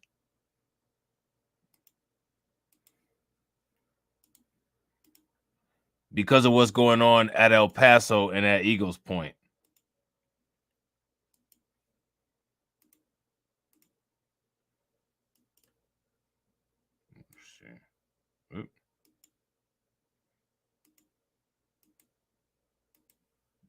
All right, there we go. Across the Rio Grande today from Mexico into Texas. And the main push is happening around Eagle Pass with nearly 10,000 crossings in just the past 24 hours. Today, the U.S. Department of Defense announced it's deploying about 800 military personnel to help support Border Patrol agents, as well as state troopers and Texas National Guard members. Fox 7 Austin's chief political reporter, Rudy Koski, joins us in studio with a look at what's being done to address the surge of migrants at our southern border. Rudy. Carissa and Rebecca, the numbers that we're seeing are the largest that we've seen in nearly 2 years. They're simply being overwhelmed down there. Officials with the Border Patrol Union today saying more than 100,000 migrants have crossed illegally and been released into the country since the 1st of September. Again, you got to keep asking this question. If they're entering illegally, getting caught, why are they being released into the country? They should be released back into the country that they crossed into.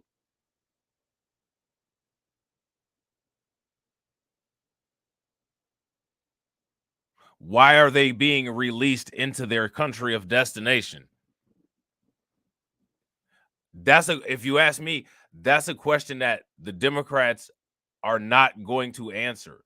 They're not going to answer that question when they're confronted with it, and they need to. And people need to keep pressing up on them, pushing up on them, asking that question. That's enough people to fill every seat at DKR Stadium right here in Austin. The deployment of military personnel is only for 90 days to help fill gaps. More than 3,000 migrants. Now, here go my question. How many of y'all think that the military is going to end up being down there more than 90 days? If you think that, give me a thumbs up. If you guys don't think that, then give me a thumbs down. Crossing yesterday in Eagle Pass, up from 2,700 Tuesday, and a new influx starting to cross there early this morning. The mayor of Eagle Pass has declared an emergency, and last night the city council there voted to allow DPS to start making trespass arrests at a park where migrants have been gathering, rescinding a previous action that had kicked DPS out of the park. Now we're told that many of those in this new migrant surge are from Venezuela. So again, the people are in this migrant surge from Venezuela, and one of the reasons they in this migrant surge from Venezuela is because somebody probably told them, hey, they got temporary protected status for y'all here in the United States.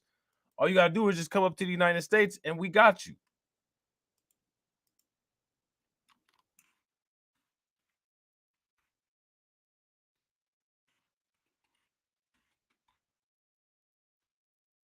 You know what I'm saying?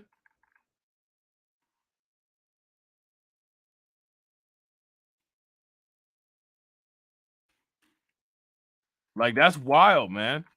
I don't understand how they think. I don't know how they thought that was going to fix any of the problems. I really don't.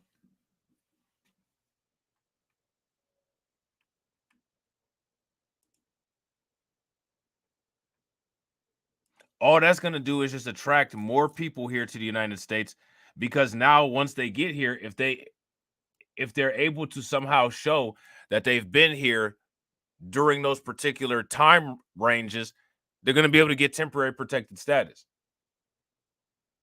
You know what I'm saying? In El Paso, an emergency overflow shelter is being opened, which may eventually include a vacant middle school. DPS spokesperson Lieutenant Chris Oliveras talked to me by Zoom about this crisis situation on the border. Okay, hold on. I want y'all to take a look at this line real quick.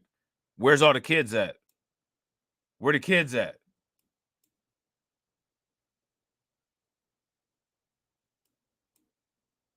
Where the kids at? Where the families at? Where the women at? where the women's?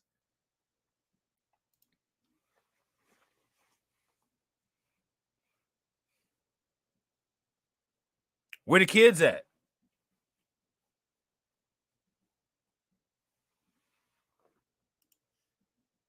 Middle school.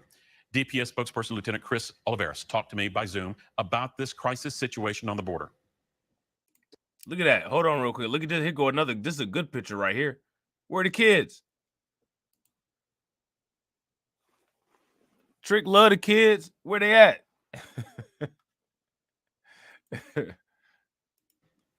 Become challenging for us as a state agency, because now we're having to put resources to support Border Patrol as they process these large groups that are coming across. I'm seeing the images come across, and people are like saying up here, why isn't DPS just saying no and pushing people back? You can't do that, right? Well, that's one of the misconceptions that people don't really seem to understand, is that it's not that easy to say, well, we're going to stand at the river and push people back. Obviously, we cannot do that, especially with women and children. Now, one thing to understand. Okay, but there's not. Where's the women and children at though? That's the question that we literally just asked. We just asked where the women and children were because there wasn't any in those pictures that we just saw. And of course, for the viewers, that once people cross midway that river, technically they're already in the United States.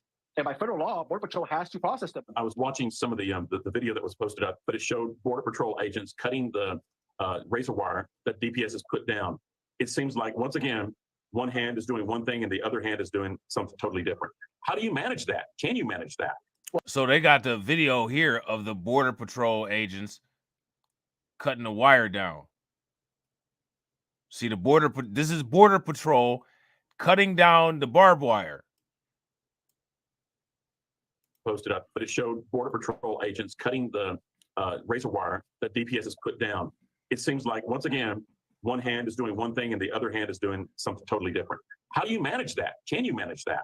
Well, that's a challenge right there, of course, when we see images of Border Patrol agents cutting the razor wire that we place as a state in order to deter illegal border crossings. So that completely undermines what we're trying to do and prevent illegal border crossings. But again, the field agents, they're doing great work. And we understand that they're getting their orders from their high-ranking officials in Washington. Is the only tool that you have, other than the razor wire, other than the barricades, is just arresting for trespassing? Is that the only tool that DPS has right now? I mean, as of right now, it is an effective deterrent measure, right? When we're able to arrest, because it sends a message back to those that are trying to cross unlawfully, is that if you do cross, you will be arrested by state police. Bottom line, you can't stop it today, can you? That's the frustrating part. At the state level, we're doing as much as we can, trying to prevent and trying to use every tool that we have within our power as a state to try to prevent some of these unlawful crossings. Man, look at that activity that's taking place along the border. Look at that. Look at this. Look at this. Hold on real quick. Look at all them people, man. All those little black dots are people. That's ridiculous. And also focus on criminal activity that's taking place along the border and also outside around other surrounding areas and border communities. They trying to get through here. They got time to commit crime. Like this is about to be all bad. This is about to be. What I would advise people to do is make sure that you have the means to be able to defend yourself if necessary. That's one of the things that I would highly recommend for people. An example of that criminal activity, take a look, was posted today on social media by Lieutenant Olivares. Look at this. The picture is of 49 migrants who were found Tuesday locked up in the back of a poorly ventilated truck trailer near Laredo. Now, new DPS truck inspections, they're now being done at key border crossings. And that razor wire cut by Border Patrol, well, that was replaced today. At least 2 drownings were reported this week in the Rio Grande. A 3-year-old boy yesterday, and the body of a man was pulled from the river this morning. It's too much going on down there.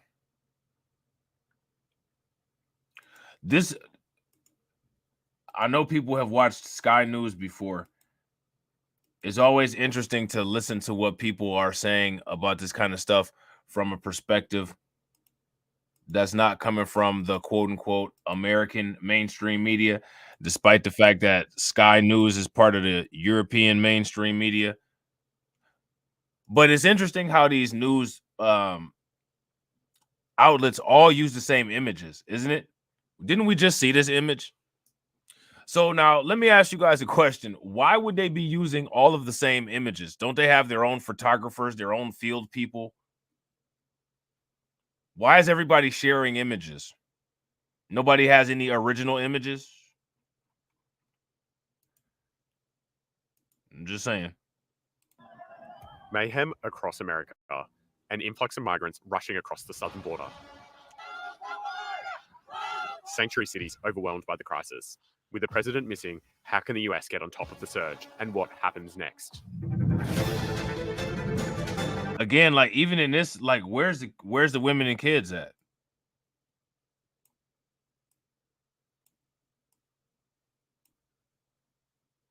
Look at this picture right here. Where's some women and kids at?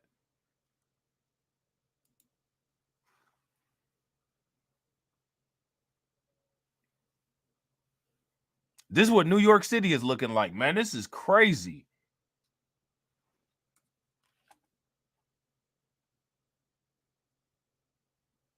My dude, my dude got the stonewashed jeans on. You know what I'm saying? You know he's straight from the slums with them stonewashed jeans. one major city buckling under an influx of migrants arriving. As the migrants come in, many of them are processed, and some even end up staying here at the Roosevelt Hotel. And that has made this spot a focal point as the migrant crisis continues. I want to have my photographer show you all. We have seen migrants line this city street, sometimes wrapping all the way around the entire block. I mean, this dude right here just chilling with a blanket on. Look at it. Look at it. Look. City street, sometimes wrapping. What's this right here? He for real just chilling with the blanket on. You can't have that.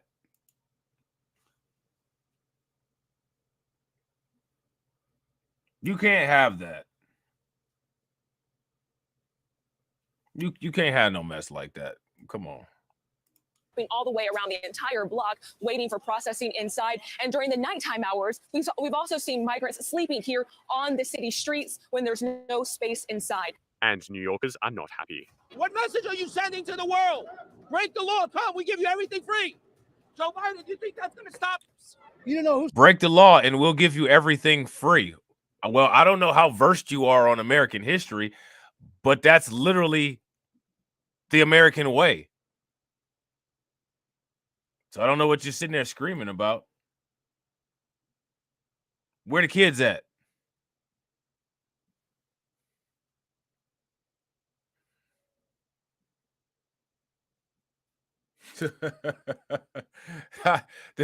This picture is just funny as hell. coming into these places? Molesters, murderers, they just let them in. Okay. Meanwhile, an American that's sitting on the street doesn't have $1 for a piece of bread. Now here go the thing. How come people weren't thinking about these quote unquote Americans on the street before this migrant crisis? Because they've been there. I've been in New York City. It's people all over the streets. In every major city, it's people all over the streets. Downtown Cleveland is homeless people all over the streets. It's hobos and bums all over the place.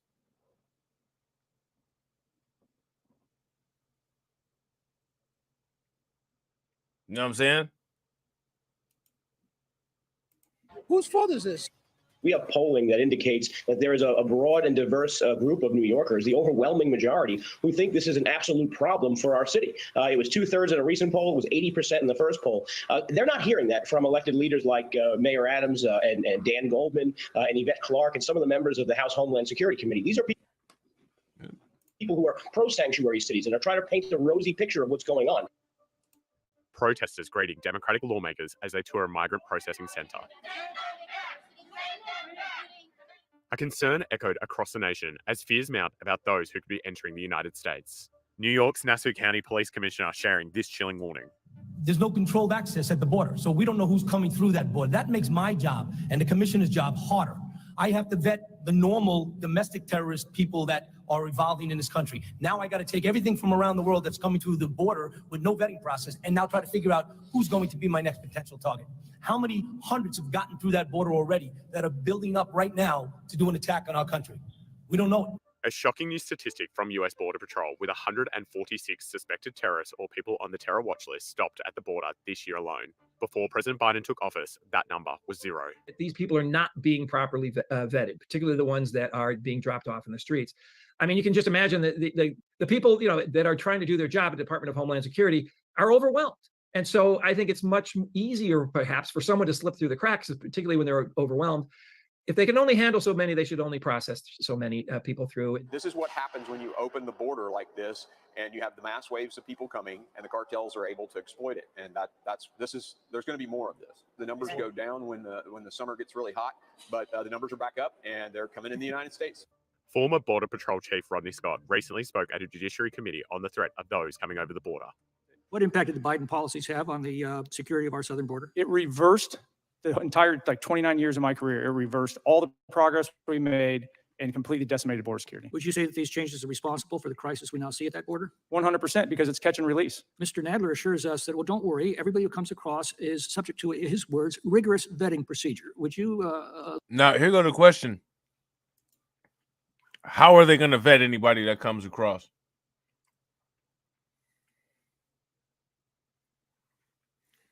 How are they going to vet anybody that comes across when all these people telling lies about where they from?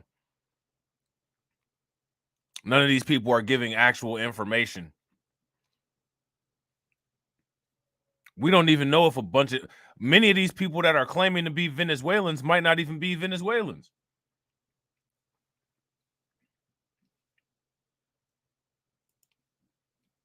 elucidate on that? Yeah, the information they give the officer, their name, and even their fingerprints are bounced off of a database here in the United States that has minuscule information about foreigners in it. So it's the equivalent of checking them in basically an empty hard drive. So you once described it as checking it against a blank sheet of paper. Correct. Because we don't have that information, and then they're allowed in. It sounds really good. It's really doing nothing. It's the interviews where the agents, and they look at their tattoos, they look at their face, they figure out, are they telling you the truth? That's where you find things out, and that is not taking place today because of the massive flow. And as the migrant crisis surges across the country, Donald Trump's border wall sits unfinished, with the Biden administration now selling off parts of his wall that haven't been used. You can't make it up. The Biden administration inherited around $260 million worth of border construction materials from the Trump administration. They immediately put it in storage on day one when when Joe Biden said he wasn't going to build the wall. They've now paid $300 million to store it for 2 years, more than the cost of the material themselves. But as soon as Senate Republicans, led by Senator Roger Wicker, who is the leader of Republicans on the Armed Services Committee, began poking around and asking questions about it earlier this year, the administration began to sell these materials for less than 2 cents on the dollar. The legislation that you mentioned is Senator Wicker's legislation, which I was pleased to join. It was added So it looks like the Biden administration has been selling the wall components.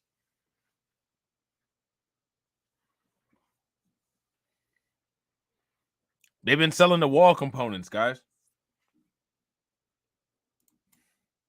Unanimously by Democrats on the Armed Services Committee to our annual defense bill. And now the administration is racing to try to sell off all of these materials because they would rather have taxpayers take a massive loss of hundreds of millions of dollars than give them to the governor of Texas, for instance, to build the border wall, or to allow them to be sitting around and used to build a border wall when Republicans take back the White House in January of 2025. Those arriving into border states are being moved around the country to self-declared sanctuary cities. Texas has bussed over 35,000 migrants out. Did y'all know that Philadelphia had got any migrants? Philadelphia got 2,600 migrants. I wasn't aware of that. Denver got 1,000. We talked about Denver. The state and into different parts of the country. Meanwhile, in California, San Diego is experiencing an influx of migrants being dumped on the streets. In the last 5 days, about 2,700 migrants have been dropped at transit or transportation system stations in San Diego County. And could you imagine how many people still use the Greyhound? Anybody in here use the Greyhound, or is that just some old people stuff? Could you imagine going to the Greyhound station? What the Greyhound station got to look like? Man, the Greyhound station is probably lit. The Greyhound station is probably lit. It's probably full of trash, people all over the place. You can't move in there. It probably smelled like ass and Fritos in there.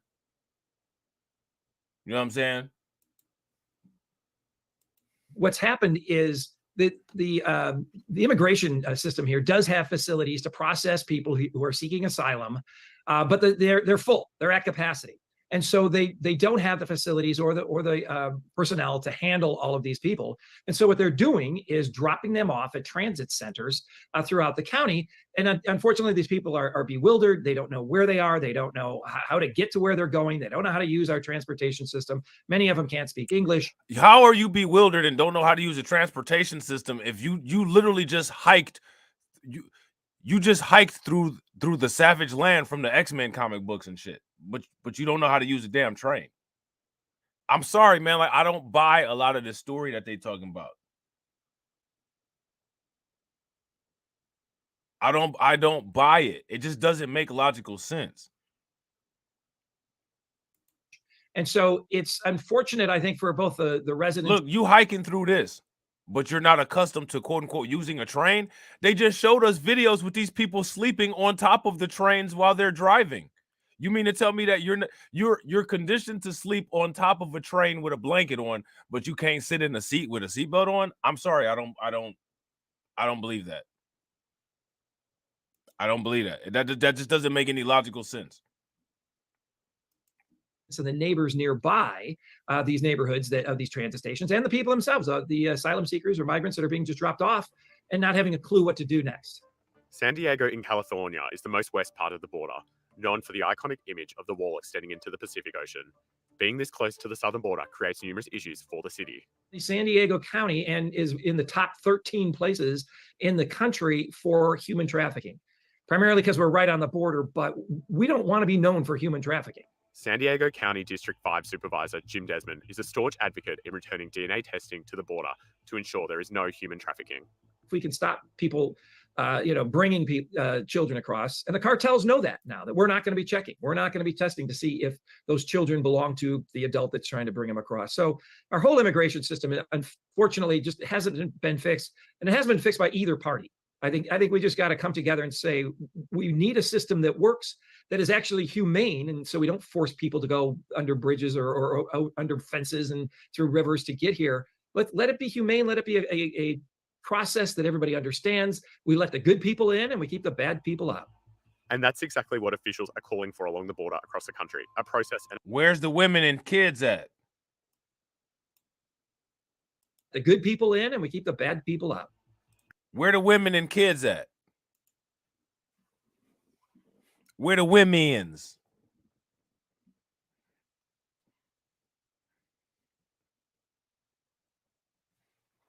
Where the women and kids at? I want y'all to pay attention to when y'all see some women and kids. And that's exactly what officials are calling for along the border across the country. A process and a system for migrants. What really is supposed to be happening is when somebody applies for asylum, they're granted a court date, and some of these court dates are like 3 years out. So they can come in, and they have to have a sponsor. So a sponsor somewhere in the U.S. And what we try to do in San Diego County is get these people to their sponsors, wherever their sponsors might be. And the federal government, the Department of Homeland Security, actually has people that do this professionally and gets them onto where they're going. Well, those facilities and those services are overwhelmed. And, once you're at capacity, you should stop, and it's sort of like pouring a glass of water. When the glass is full, you just keep pouring and it doesn't work anymore. And that's basically what our immigration. That's literally what we said yesterday, which means that all of these little fix-a-flats and band-aids and nonsense that they keep saying is going to be the end-all be-all solution to the problem, like temporary protected status for Venezuelan migrants, none of that is going to help. What needs to happen is there needs to be an effective barrier at the southern border to stop the influx of migrants. There needs to be a deterrence of the influx of migrants. There needs to be rerouting points along the caravan paths, and the countries who have all of these people fleeing need to work with the United States military to keep these people from coming to the United States.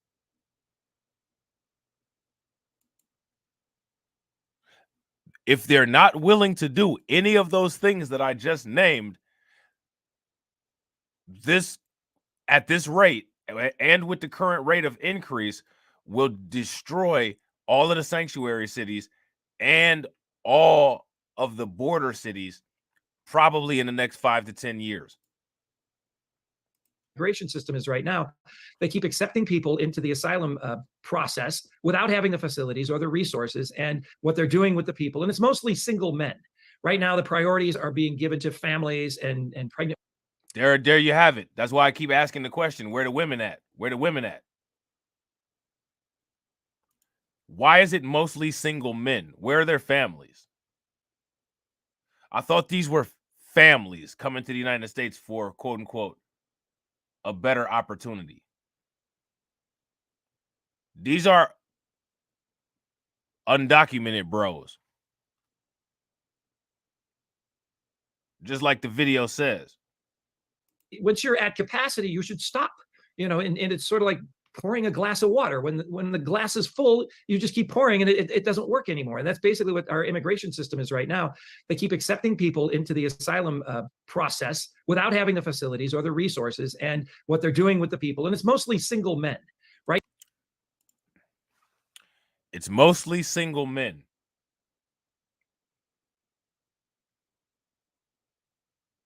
It's mostly undocumented bros. Right now, the priorities are being given to families and pregnant women and other people that are coming across the border. They get to go to these facilities. But if you're... Carlton, you stupid. We about to go to one of them little... you about to go hang out outside one of them shelters in Chicago, huh?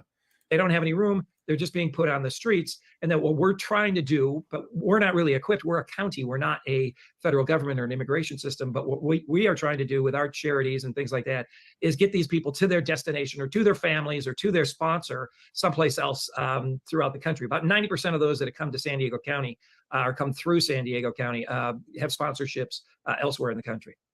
What I've been told is the cartel almost carried the Biden administration for a couple rounds in June and July by keeping the numbers down. And now they've turned those numbers all the way up.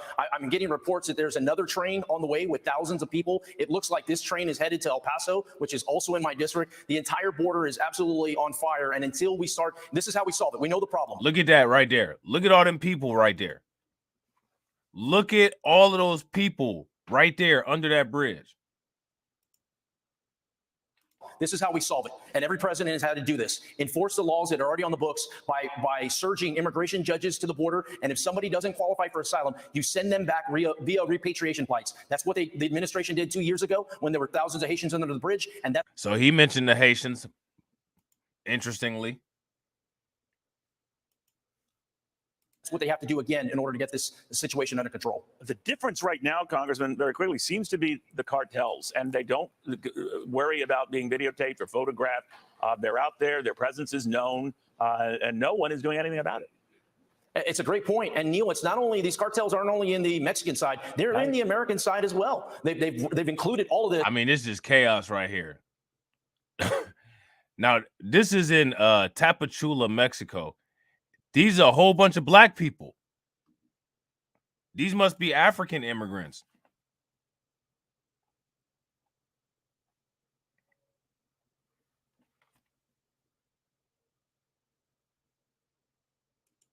What's going on in this picture right here? Like, what is going on here?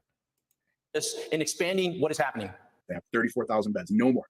So those beds are already taken up. So as thousands and thousands more people come across the border, there's nowhere to put them right now. So since there's nowhere to house them, they are just simply giving them what's called a notice to appear in front of an immigration judge. They issue them the notice to appear, and then they release them on their own recognizance. There's 2 million case backlog in the immigration court. Some of these case dates that they're putting on those NTAs. A 2 million. This is never going to end. This is only going to get worse, especially if they use the current system that they have now that's inefficient and not expediting any of these things. They have a 2 million case backlog. Did you guys hear that properly? A 2 million case backlog. When is the foreseeable time that this will get dealt with? And real quick, ladies and gentlemen, if you guys haven't smashed the like button, please take a moment, smash the like button. Also, if you guys haven't hit the bell, please take a moment, hit the bell, and subscribe. And then they release them on their own recognizance. There's 2 million case backlog in the immigration court. Some of these case dates that they're putting on those NTAs are 5 to 7 years down the road from now. Again, we're a rural county lacking essential resources for people like this that need those logistical resources. We have citizens stepping up. We have churches stepping up. We have a lot of people stepping up, trying to make this better, along with law enforcement, our mayors, doing everything we can. Let these people know that we're a nation of laws. People can't just come in like this. Right now, you see thousands of people coming in without consequence. That's why they're coming in.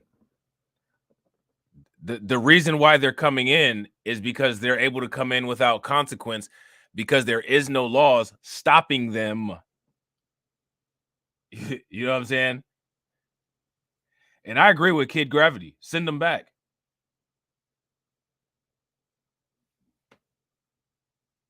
Send them back. And when we find out where all these people are coming from, start penalizing the places where these people are coming from. And the word's getting out. They cross here, the word gets out back in their countries, and they keep coming. Why? Because there's no consequence to coming in here illegally. And what is the long list of Republican candidates suggesting they would do with the border if elected? But we cannot wait until 2025 to begin stopping Biden's nightmare as a president and on the border. That's why I'm calling on congressional Republicans to ban Joe Biden from using a single taxpayer dollar to release or resettle illegal aliens into the United States effective September 30th.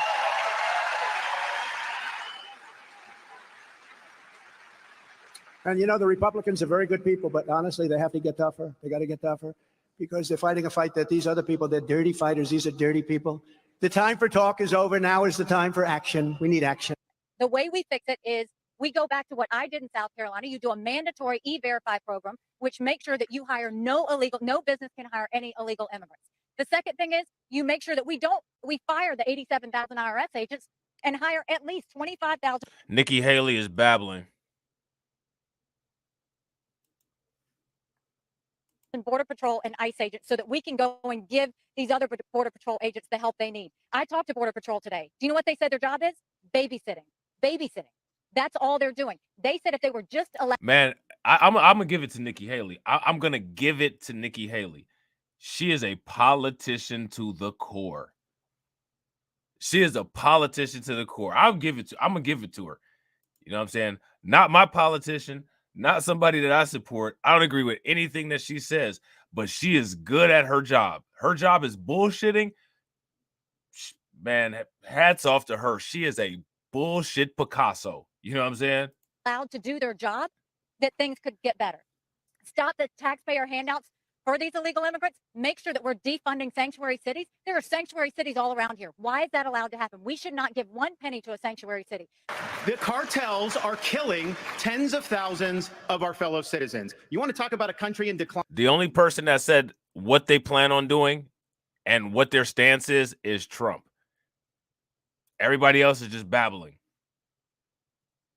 You have the cartels controlling a lot of part of your southern border. We have to reestablish the rule of law, and we have to defend our people. The president of the United States has got to use all available powers as commander-in-chief to protect our country and to protect the people. So when they're coming across, yes, we're going to use lethal force. Yes, we reserve the right to operate. How many more tens of thousands are we going to let to die? I am sick. I've met angel moms throughout this country. I met a lady in Texas named Tracy, and her son took one Percocet that was laced with fentanyl, immediately died. That is happening all across this country because of the poison that they are bringing in. So as president, would I use force? Would I treat them as foreign terrorist organizations? You're darn right I would. And so anyway, this issue around border security, I think there is far more consensus in this country across traditional boundaries than the media would have you. Now here goes someone like Nikki Haley, another bullshit artist. It must be a cultural thing.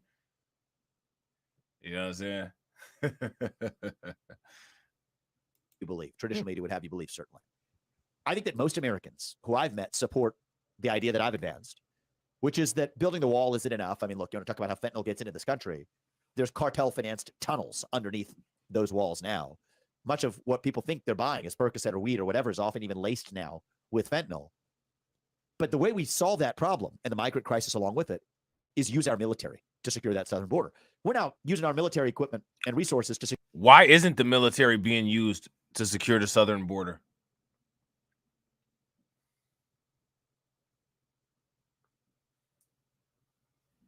I mean, to me, that's just common sense. I thought that's one of the places that the National Guard is supposed to be at anyway. Just saying. Secure somebody else's border halfway around the world. Let's use our own military to secure our own southern border. I think we do it for our northern border too. That's how you address the actual crisis. And I think that there's broad consensus around that because just walk down the list. Do you believe that nations should have borders? Some people haven't. It's not a nation without borders. It's not a nation without borders. That's certainly my belief. But there are certain people who will say we shouldn't have borders and whatever. Okay, fine. Let's smoke that out and get that on the table. But that's a tiny fringe minority of people. Yep. Most people in this country say they want borders. But then if you want borders, then, okay, if you believe in a border, then have a border. Yep. And if we can't use our own military to secure our own border, that means we don't believe in the existence of the importance of that border in the first place. America is facing a migrant crisis and is in desperate need of leadership to help enforce a process and system at the southern border. Until then, the chaos continues. That's the primary problem right now is they're allowing more people in with asylum seekers than they can handle or they can process. It's simple. You can only get so much done, so you only take on that amount of work. But instead, they're choosing to allow more than they can handle into our community. Hey, don't this dude look like the Pacers' old coach? Don't this dude look like the Pacers' old coach, Larry Brown? If he look like Larry Brown, give me a thumbs up. If he don't, give me a thumbs down. He look like Larry Brown. Wait for Reggie Miller to start, quote unquote, shooting from long range. And so I guess the easier, quick Band-Aid for us as a border community would be a facility, resources, money, and personnel. to handle the number of people that they're allowing to come into the country. Have those people here. But in the long run, in the long term, we really need to have a system that works, that doesn't have people that are just being dropped off in the streets, treats them with dignity, treats them, with humanity, and weeds out the bad people and the ones that want to Again, cause us this is harm. what I want y'all to pay attention to, man. Look at all this trash on the ground. Look at all this. Look at all this garbage. Look at all this garbage all over the place. Now, the reason why I keep telling y'all to look at all that garbage all over the place is because imagine all this extra garbage piled up on top of all of the garbage that's already piled into a metropolitan area. Imagine that. And the ones that want to cause us harm, and let's in the good that would, fill many. We got many jobs open. I see help wanted signs on trucks. I see it on fences. I see it in restaurants. I see help wanted signs all over the place. And it's like, okay, if we get let some people come in for our workforce, but let's do it in a proper way that doesn't allow for chaos, and which is really what's going on right now. It's our system. It's us that don't have a good, smooth system. I really, Title 42 would just keep people on the other side of the border until they're granted asylum or maybe a hearing. I want y'all to look at this. Look at this. Hold on real quick. That don't have a good, smooth system. I really, Title. Next, do y'all see this? Do y'all see this barbed wire? Do y'all see this wall? What I want you guys to do is next time you get a chance, Google the outside of a jail or Google the outside of a prison. This is the kind of security wall and barbed wire that is used to secure a prison. And quote unquote, average people, quote unquote, are getting through that. But prisoners aren't escaping every day. Well, I guess there's been a lot of recent escapes, but in most cases, prisoners aren't escaping every day. Just think about that. Title 42 would just keep people on the other side of the border until they're granted asylum or maybe a hearing. That might help, but there's so much uncertainty in that it could take years before you get a hearing. So I think the better system is to have, create some apps or create something that gives you set an appointment to come in, right? And we only allow so many a day because we know that's how many we can handle. And people would know, okay, if I show up at the border, this date and time or this week or whatever it is, instead of just hordes gathering and hoping they're going to get across. That's what people are doing. That's what people are doing. Now, here goes my question. Do you all agree with Laura Ingraham?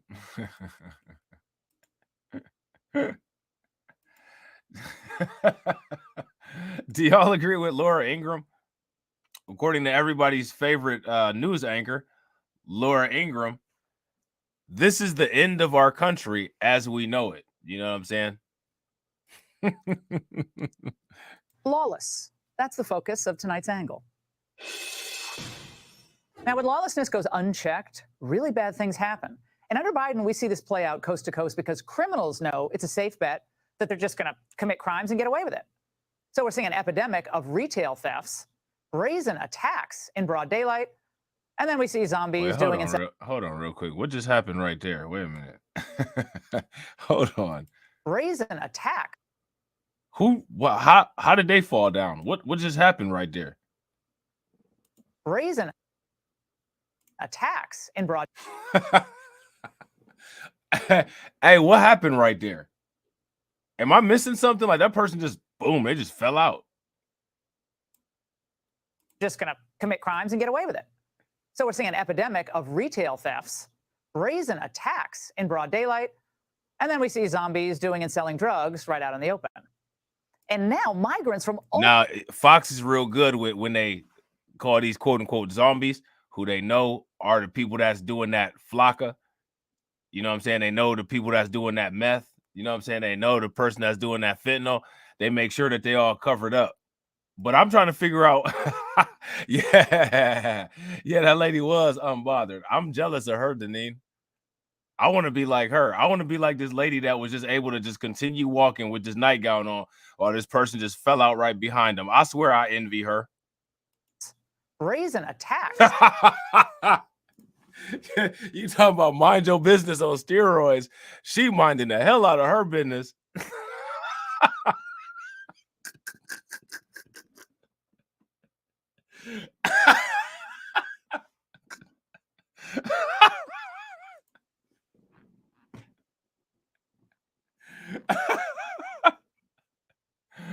Oh man, that is unbothered right there.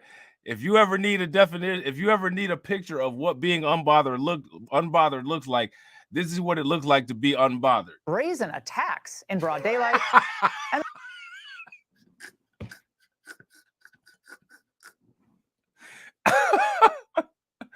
oh my God. Good Lord have mercy. Carly, you said they was pushed out of the store? Yeah, maybe that is what happened. Hold on real quick. F's. Brazen It looked like a counter right there, though. Like, I don't know. I'm just jealous of this lady right here, though. attacks in broad daylight. And then we see zombies doing and selling drugs right out in the open. And now migrants from all over the world are storming into America and overwhelming our already overwhelmed Border Patrol. Again, they come because Biden's DHS is encouraging them to come. And by the way, the encouragement doesn't have to be explicit. It's implicit with every image of the thousands who are processed in quickly and then quickly released into the streets. Well, and then now to compile onto what she's saying, right? Because I actually agree with what she's saying right here. On top of that, this temporary protected status that they're giving to the Venezuelan migrants really makes it, more appealing. LJ, you want me to play it again? Hold on. I'm trying to hurry up and rush through this, but I'm finna play it again because I want to see that stupid ass shit too. Hold on real quick. Look at this. Look. F's. Brazen.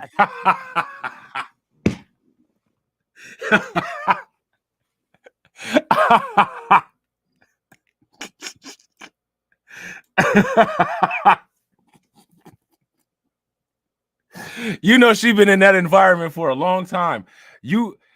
For somebody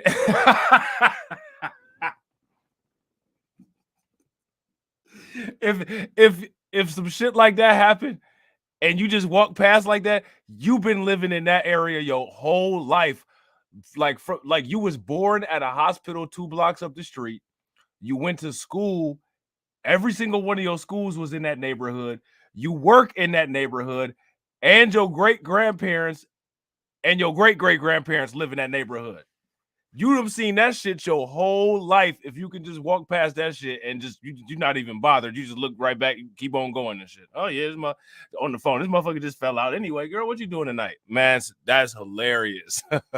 F's. Brazen attacks in broad daylight. And then we see zombies doing and selling drugs right out in the open. And now migrants from all over the world are storming into America and overwhelming our already overwhelmed Border Patrol. Again, they come because Biden's DHS is encouraging them to come. She's probably walking past like, child, it's getting hectic around here, child. It's getting worse and worse every day. Anyway, what y'all doing later on today, man?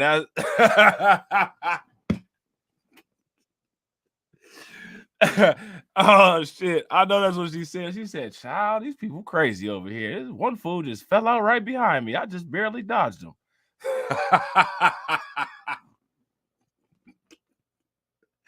Oh damn, that's funny. And by the way, the encouragement doesn't have to be explicit. It's implicit with every image of the thousands who are processed in quickly and then quickly released into the streets. And the Biden migrant magnet just got stronger today. He's granting 470,000 Venezuelan migrants temporary protected status, which allows them to get work permits. This right here is just an advertisement right here. This right here is just an advertisement saying, come on over, move on up. You know what I'm saying? Now, what's that going to lead to? Of course, a further explosion in the number of people coming in. So tonight in Eritrea and Morocco, Pakistan and Chile, it will be sold over social media as Biden giving away free work permits. All you need to do is get it. So for what?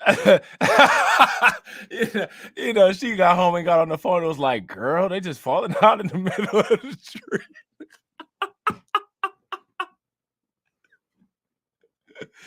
She said, girl, I went up the street to get the newspaper, barely made it back home. These people falling all out all over the place. You know that's what she said. $7,000 US, we can help you get your dreams come true, all of it. Yeah, that's just what we need. Oh, More crowding shit. of our schools and more downward pressure on wages. Thanks, Joe. And you may be asking, now, why do the Venezuelans get this Oh, temporary damn. protected status and not others? Because it's what New York liberals are demanding. That's why. Top of my list has been temporary protective status for Venezuelans. Yes, we spoke about it yesterday. The president tipped me off and said, we've been heard. He understands. Where did he get a Red Cross blanket from? This migrant done found a way to give some blood and got the Red Cross blanket. That's wild. That is crazy that they just got them sitting laid out on the street like that, man. That's gotta be crazy walking down the street in New York City. Listen, man, when I was in Miami a couple years ago and I saw all of the homeless people on Collins Avenue, you know what I'm saying, just like laid out on the boardwalk, sleeping next to iguanas, I thought that that was wild. This right here got to be crazy to walk past. Damn. And it ensures the problem's only going to get worse, including the drain on city budgets. And as I said, school overcrowding. Now, I promise you, today it's Venezuelans, and tomorrow it's going to be 2 other countries, and so on and so on.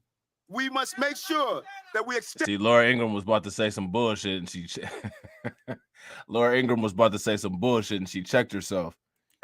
Temporary protective status for Venezuelan, Nicaragua, El Salvador, Honduras, Guatemalans, Sudan, South Sudan, Cameroon, and other nations. I think it's Sudanese, but now Biden's puppet masters. When did all these people get what just went on with all these people? All these people getting Oh, Eric Adams talking about extend temporary protected status for all these people.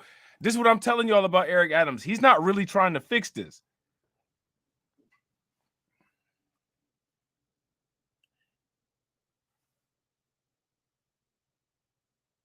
Eric Adams is not really trying to fix this. All he wants is the heat to be off of him. That's it. He don't really want to fix this. He just wants everybody to shut up. He's sitting up here calling for all of these people to get temporary status. How is that going to help anything? It's going to make stuff worse. Honduras, Guatemalans. He said Guatemalans. He said Guatemalans. That lady walking down the street, she said, child, the mayor up here calling people Guatemalans, people falling all out. I got to get out of here. The mayor talking about letting Guatemalans in. I don't even know where them people from.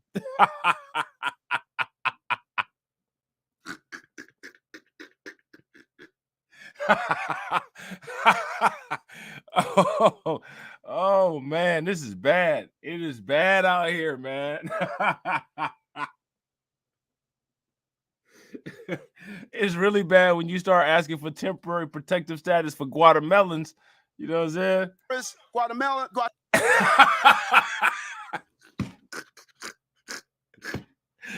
This dude asking for temporary protective status for people that ain't even real. Calm your ass down, Eric Adams.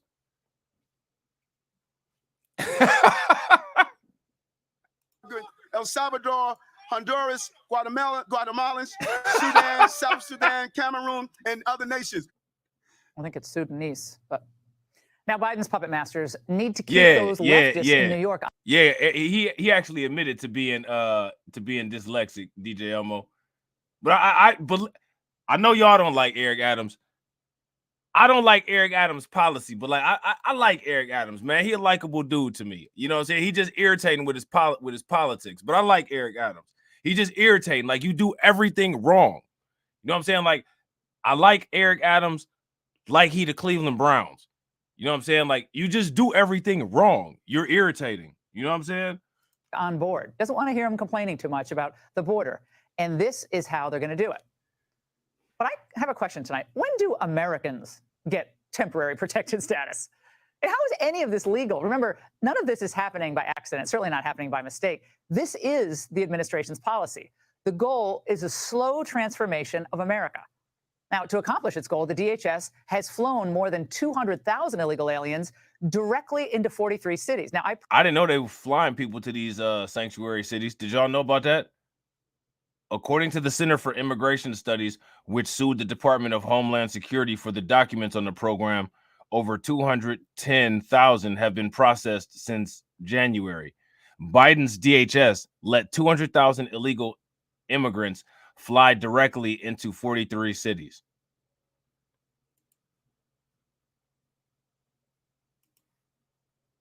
Personally witnessed this in January at the Denver International Airport. It was unreal watching this play out.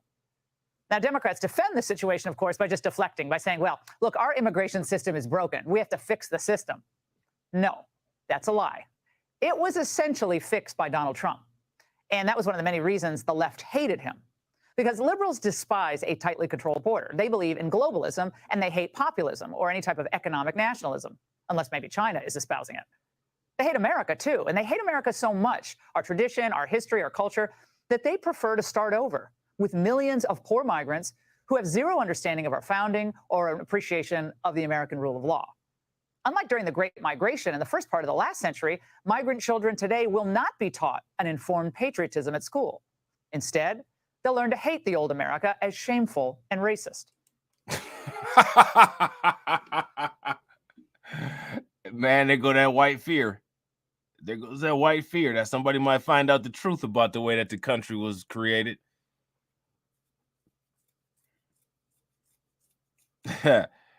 Oh, Eric Adams talking about guava melons. He was hungry up there. You know, they making him, they putting him in overtime, man. He probably hungry. He needs something to eat. And we all know where that's going to lead. So what's playing out at our border and beyond is far more important than Hunter Biden and the money trail, as important as that is. And it's far more dangerous to our security than Russia's invasion of Ukraine. More on that next segment. Because an open border plus a massive welfare state plus no risk of deportation is a recipe not just for discontent, despair, and disunity, but an end to our country as we know it. The Biden team is looking more like a criminal enterprise to me every day. That's what B1 First was saying in the comment section.